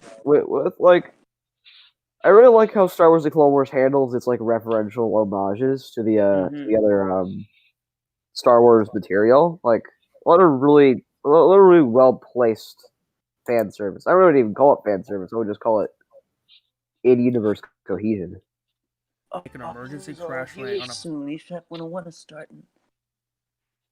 What? EFAP 101 is starting. We're gonna lose all our viewers. Oh, Season 2. No. Okay, we're almost finishing this mess. planet named Abathar because your ship got too damaged. This planet has a desert landscape, yet there's no sun. Wait, where does all the light come from the first? Oh my god. Stein. He's still insulting me in the chat. What? Why? Is Return of the Jedi still the most disappointing thing since Airborne? The fuck? He's saying I'm disappointing. It's mean. Whatever. Okay, I want to. Alright. Okay, why the hell there is no sun? Can you explain me that? Because when I watched it, It's blotted out by the atmosphere. Yeah. Like, the orange sky is like Yeah, I have seen that. Yeah, the California wildfires like in America Venus, are making this then? maybe I don't know. The California wildfires in America right now are like affecting our atmosphere.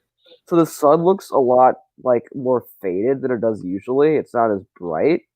That's like kind of what's happening here, but to a far more extreme extent. Yeah, that makes sense. I have seen that many times. I do really like the aesthetic of this planet, though. Yeah. First place.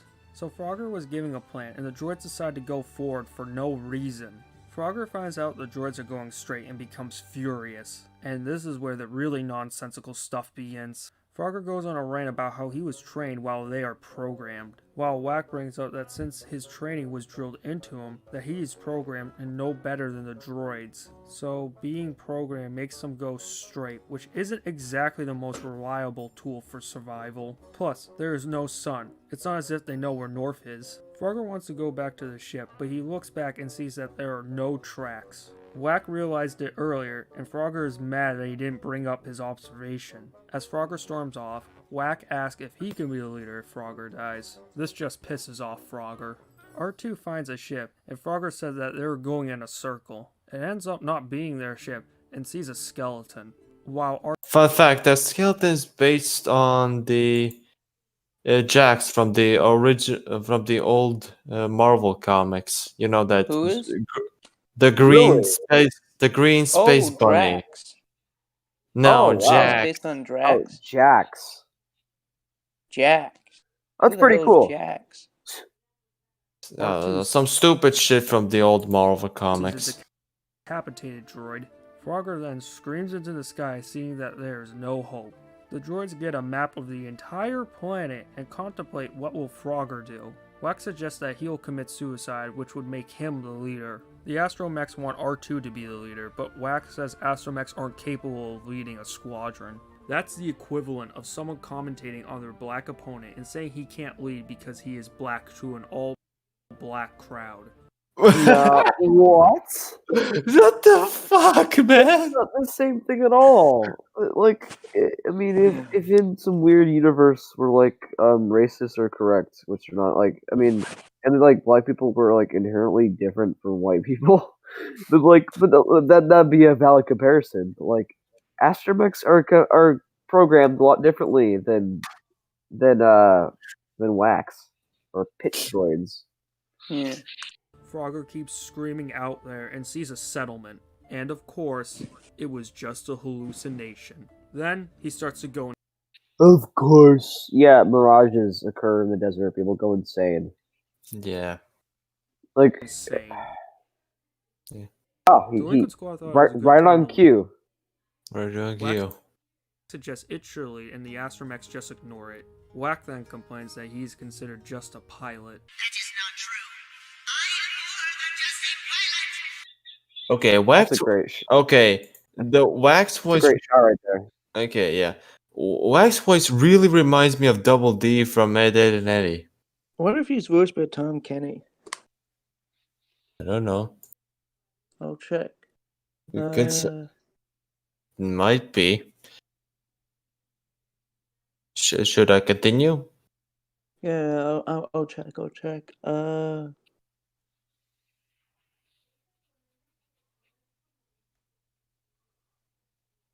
Pretty hypocritical if you ask me. How can we as audience root for Frog Okay. and Wack when they're just so uncharismatic? They should have Uncharismatic. Characters have to be charismatic now, according to Mr. Delicious. Oh my. Who gives a fuck? They have to be likable. They have to be, because that means that it's Okay. good. Okay. If it's a good story with a somewhat unlikable protagonist, then it's fine. But if the story is bad, if the story is intentionally like with Haldo, it's like, oh, Haldo's not likable, so why is she bad? And you said that likability doesn't make bad characters. It's because the story is framing her. It's because the story is like framing her illogical decisions as valid.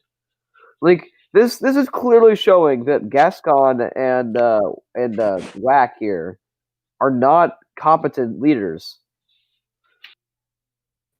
Wack and Frogger are sitting in the desert, and Frogger goes on a philosophical rant about death only being certain. Wack says he shouldn't give up, even though it wanted him to commit suicide earlier. He says that was just a joke that he made. Yeah. He didn't actually want Gascon to die.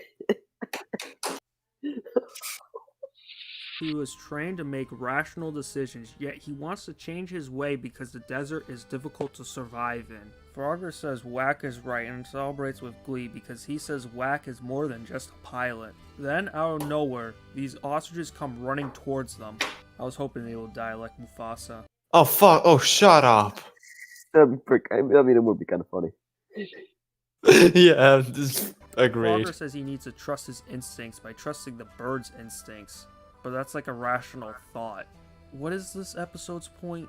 Frogger, I guess, was never trained to survive in the wilderness. Why would he be? He's a map reader.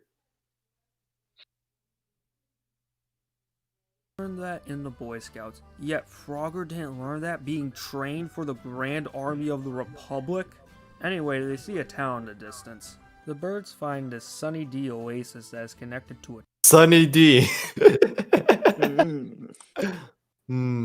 I kind of wish it was Shit, I wish he said Fanta, but whatever.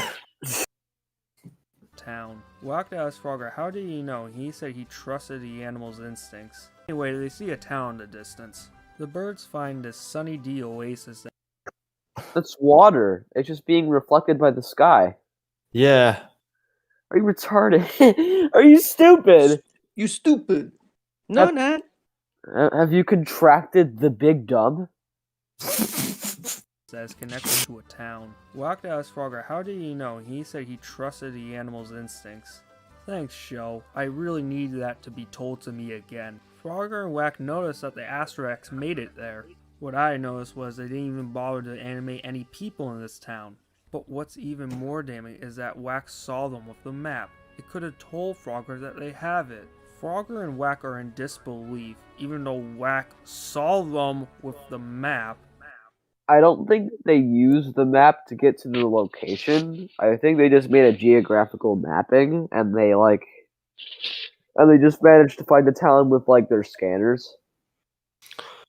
Yeah. Yeah, that is how I would put it. And has 10 the more audacity minutes, to call guys. them stupid lucky droids. We're so I would close. say R2 should be the protagonist of this arc. However, this arc shouldn't even exist. Frogger gives Wack Why not? No. the order to round up the astromech so Frogger could drink some refreshing Sunny D and promotes Wack to corporal. It's water. It's water. Ends with Wack bossing around the other astromechs. It could also be Ooh. piss. Missing an Oh. X. Orange Yeah. piss. Could be We're really only halfway dehydrated there, piss. and I'm living on a prayer. Frogger translates Oh. what R2 said, that this planet reminds him of Tatooine. Wow, I think as viewers we could have drawn that connection. I mean, Sebulba What? is right there. That's not That's just a Doug. Doug. Doug. Sorry. It'd be pretty interesting if it was, but it's Now, not. there's citizens at this town. Didn't see that. Like the guy that Obi-Wan cut. The guy. Yeah. Yeah. That Where last wanted episode. men? So one of the astromechs make a comment that this town seems dangerous, but Frogger denounces it. Hey, I saw one of those. It's another little person. Yeah. It's a little lenient. And before I saw that redneck alien. But yeah, the rednecks are back too. Immediately after, an Ewok wannabe robs a normal-sized man with a thumbtack. I know it's not a big deal, but he could have stepped on the convict. Oh. That's No, he the really third shouldn't have, episode in a but- row we've seen that one of those guys there. Yeah. Oh, okay, well, we had Mercy Mission, and then what's the other one? And Oh, right, the Carnival Act. Carnival. Yeah. Frogger says that he And then this needs one right here.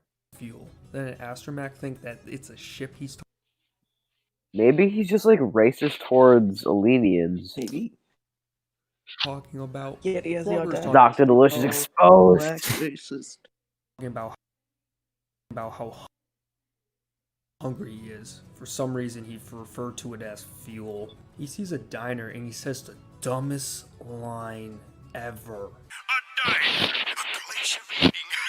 You could have just left it. Are you shitting me? Oh, He's okay. going crazy. That's the dumbest line ever. Yeah, he's hungry, he's starved, he's just like, oh my god, food. Finally. He's being a bit melodramatic because he's the only food he's had in a while. Melodrama is a big part of Star Wars. At diner. He orders the astromechs to scout the perimeter, while him and Wack enter the diner. Inside, Frogger announces himself as a part of the Republic. Why? He doesn't know the allegiance of this planet. So Google Face tells him that they're not welcome here. Google face? Big Goo face. I would say, you haven't seen any. Why would a backwash planet be in charge of this? Be in separatist rule? Like you say, oh, we're part of the Republic. It's like, oh, there might be someone there who like respects or knows of the Republic. And if they're a separatist spy, it's like, oh, they're not going to care about some sort of like, they're not going to care about this little frog and some droids. Yeah. After Frogger spoke out against Goo Face again, he chases them out with a knife and threatens to kill them. Frogger needs to find food, and Whack takes him to an alley with trash cans. They run into a clone that doesn't realize that he is a clone. After the interaction, Frogger has the audacity to say, "Who thought this character was a good idea?" The Astromechs discover that the Gascon is a Chad. You are just stupid. CIS are on this planet as well. The clone, Gregor, asks his boss Goo Face about him being a clone. He tells him that he's a dishwasher and says that he should never ask him about that ever again. Like that. No, he just says, like, don't ask silly questions. He didn't say, never ask me about that ever again, or I'll send you to the dungeons, Gregor. Ain't suspicious.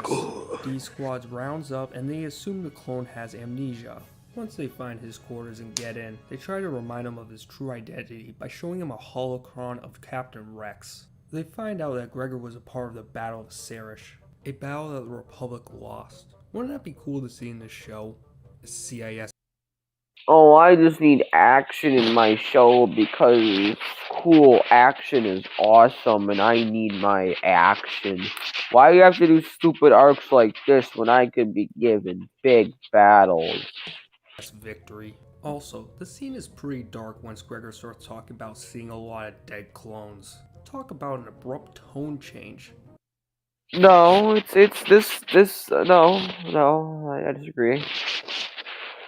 Like, it starts off as like, semi-serious, and it kind of gradually descends into more darkness. It's not like they're like, oh yeah, Sarish, that was a pretty rough battle, am I right? And then Greg goes like, Sarish, I can remember it now. The bodies, the blood, the guts. Droid gunship. Super battle droids. What the? Wow. Fuck you. Fuck you. They convince Gregor to join. You jump scare ear raping motherfucker. What's wrong with your head? What's wrong with your wars? What's wrong with your humor? Remind himself of his former self. They need to look for his armor, and so they go to the diner where he works. In there, Goo Face comes in with Gregor's clone commando equipment. Why would he bring that in if he knew Gregor was gonna be there? That's just stupid. They defeat Goo Face, and he tries. Because he's like revealing to him that he's a clone. It's like, hey, here's your free stuff. Here's your stuff, man. Like, come on. He's taunting him, basically. And that's kind of like cartoonish, I won't lie. Well, that's the idea. Gonna like bury it or something. Yeah. Tries to Possibly. convince Gregor one last time, but Gregor doesn't want to be a slave to the diner, but a slave to the Republic. A slave to the Republic. No, that's probably funny. Clones are like genetically bred to be proud of the Republic. Like, and like, you know, there are some defects in there. Like, we see like 2 in the show, Slick and Cut. Okay. You know, This also reveals that the CIS are here so they can blow up that Republic cruiser. Once they leave the diner, they form a plan and decide to take the CIS demo ship. During their execution of the plan, this scene was well choreographed for its action. choreography doesn't exist in blaster battle. You mean direction? Well, sort of. Also, there's this massive tone But yeah, I agree that it's a really well crafted action scene. I'll say that. I really like it. change, and Gregor decides to supposedly sacrifice himself. It has music as if it's from Medal of Honor. Just a second ago, the show's attitude was just like this. Save yourself. As D-Squad is.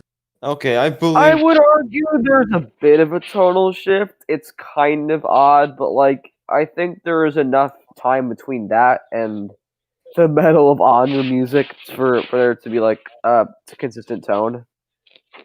It's not like right after that, like Gregor's just like, "Oh, I'm gonna die." Gets so It's not like now. it's not Last Jedi levels of bad, you know, or nothing's Last Jedi bad. I wouldn't say it's like better than your average Marvel movie when it comes to tonal mixing. Yeah. Is leaving Yeah. the cruiser, the CIS base blows up. Just one more episode to go. Aw, I was enjoying this arc. Why we gotta end so soon? The Liquid Squad flies to Yeah. the cruiser, but are unable to communicate with them. Regardless, Frogger demands to get onto the ship because he demands recognition and a promotion. Did he not learn anything? They land, go into the ship, and realize that the people attending the ship are just holograms. At this point, the cruiser suddenly made a jump into hyperspace. As they keep investigating the bridge, they're not alone, and the CIS droids notice them.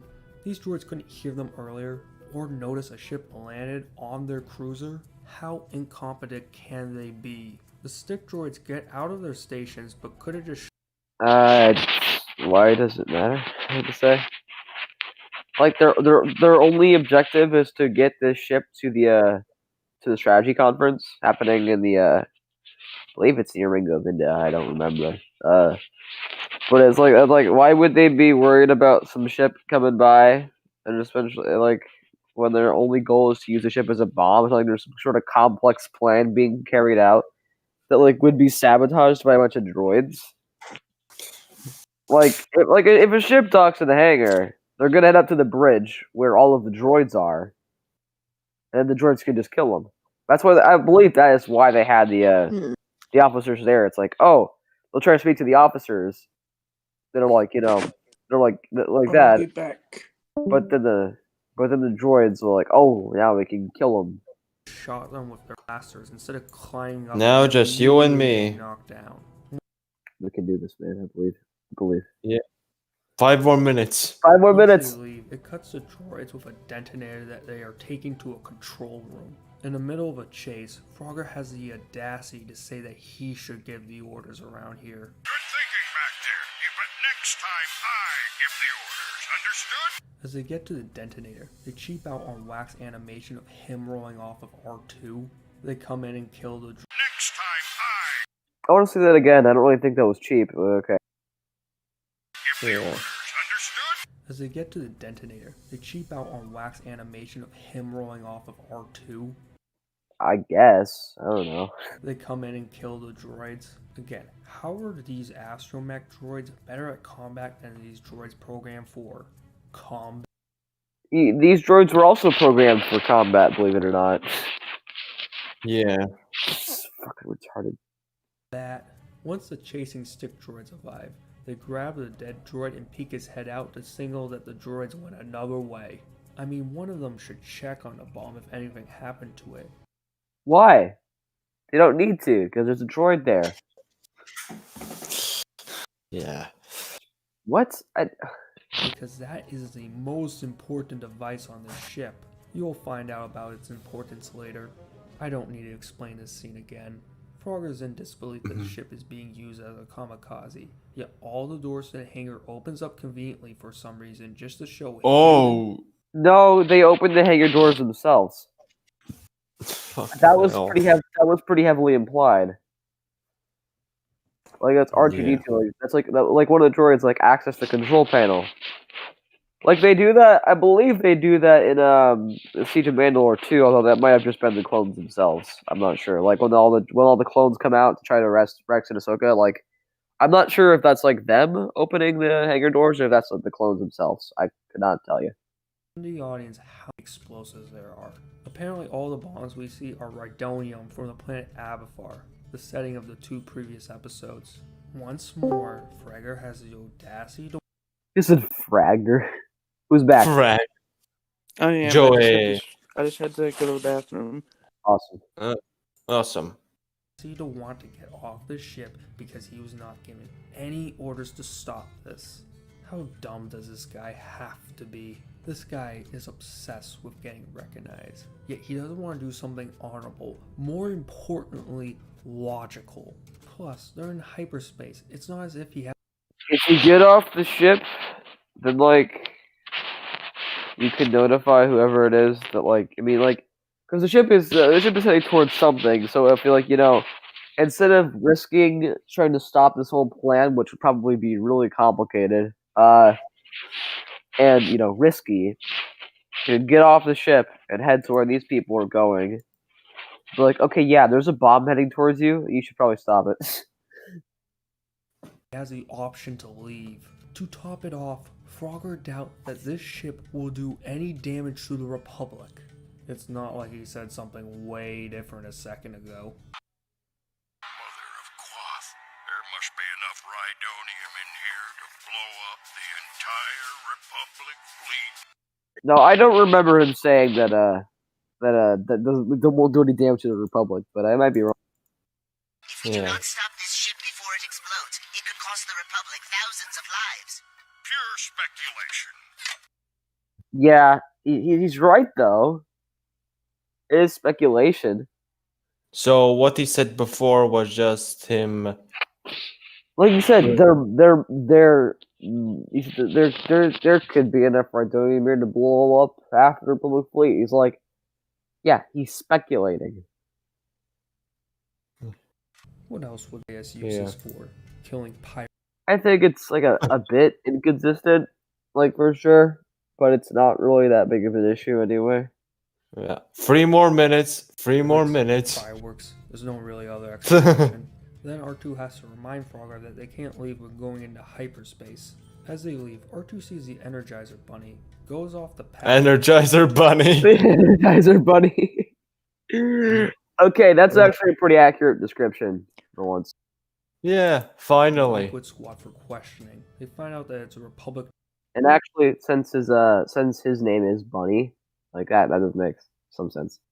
Droid, and there's more on the ship. Back at the bridge, the droid commander decides to release buzz droids to kill the intruders. During the questioning, That's like a really cool design for the commander. They don't know. Yeah, I agree. The super tactical droid. Yeah, he looks. The white design looks really cool. Oh yeah, the super tactical droid. Oh yes, indeed. They look really badass. They look oh my pretty god, look. badass. Gonk droids. Gonks. We even got the Chonk Gonk with 4 legs. Yeah, what's up with that? He's Chonk Gonk. Less advanced. Less civilized, but more chonk. Oh my! But they do know that this cruiser is going to assist them with this. Oh yeah. Also, so you see, when choosing between Star Wars: The Clone Wars and any other material, just compare it. Does it have Gonk droids? If no, then it is not as good as Clone Wars. If yes, then it is as good, maybe better.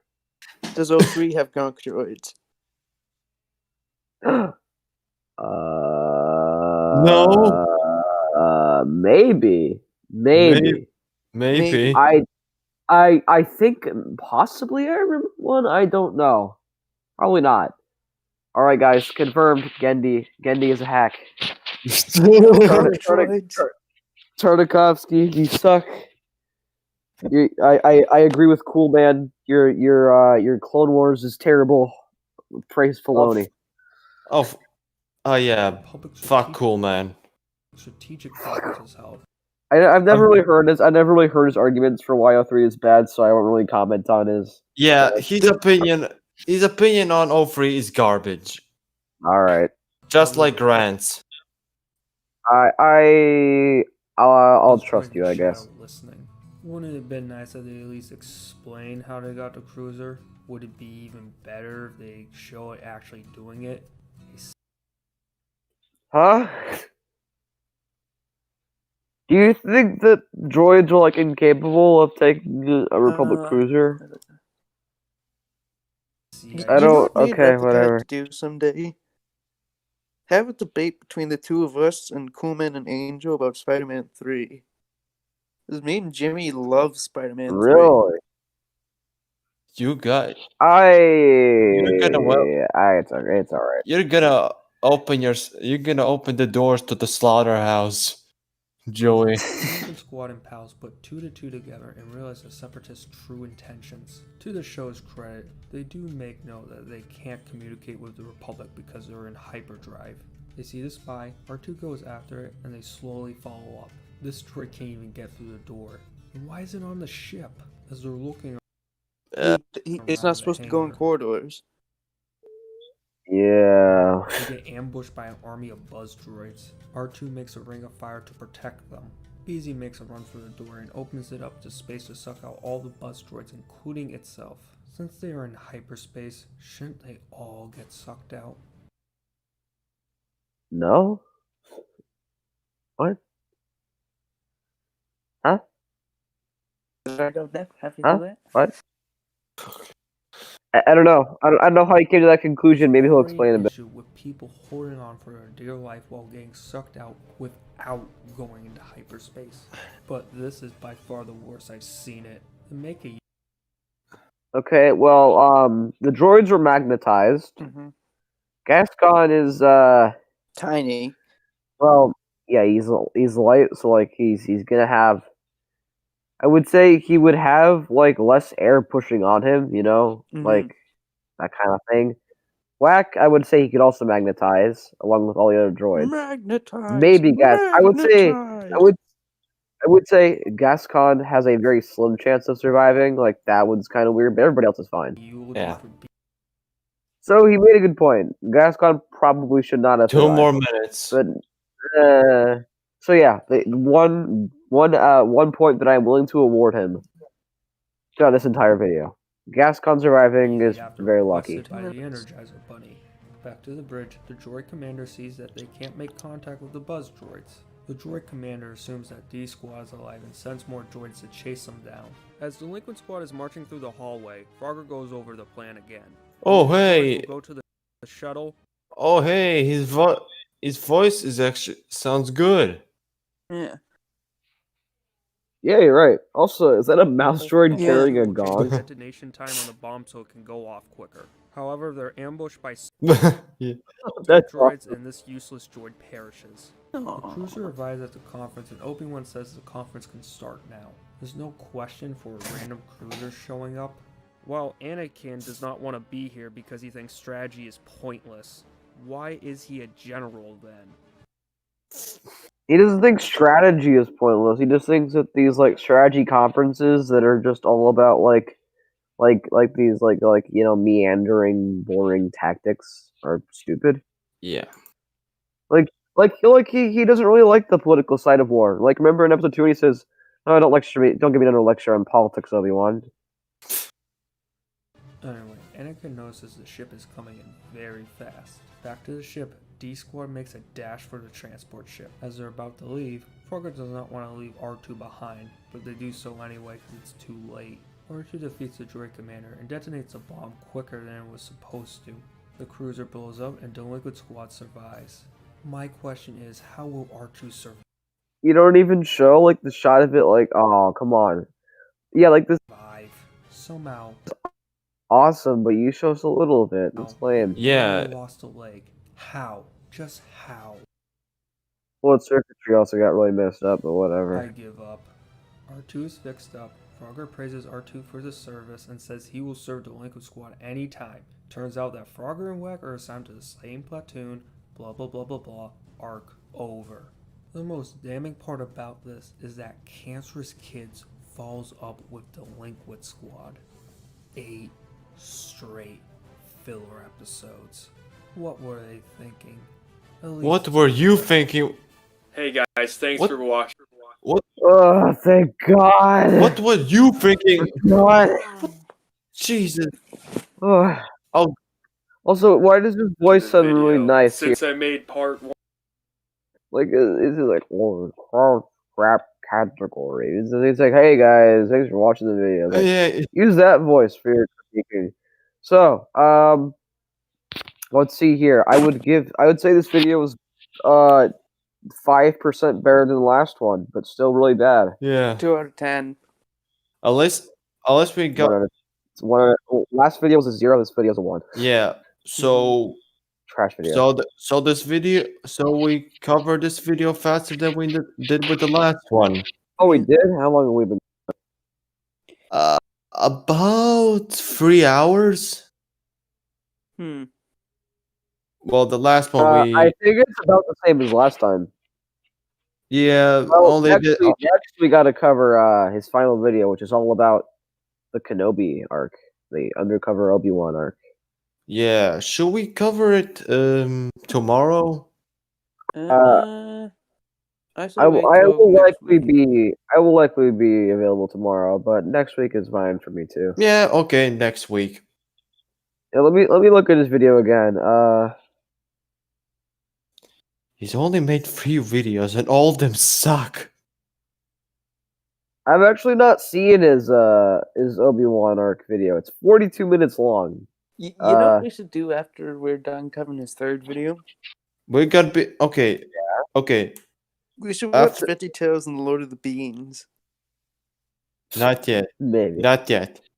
Yeah, like okay, so I have some high hopes for his next video. It's gonna be a 42-minute video covering one arc, so he might go a little bit in depth, possibly. Or you just gotta make up more stuff, lie about it, and make some BS That's probably arguments. gonna happen, but it's possible that he'll have actually something insightful to say. But so yeah, I but, want, but I he, has want really, to. he has a really piss poor track record so far. Yeah, yeah. Just like what. Yeah. Already 2 of them suck. Why do you think the third one will be good? Because there might actually be some depth to it. It's gonna be instead of like 10 minutes on each arc, it's gonna be 42 minutes.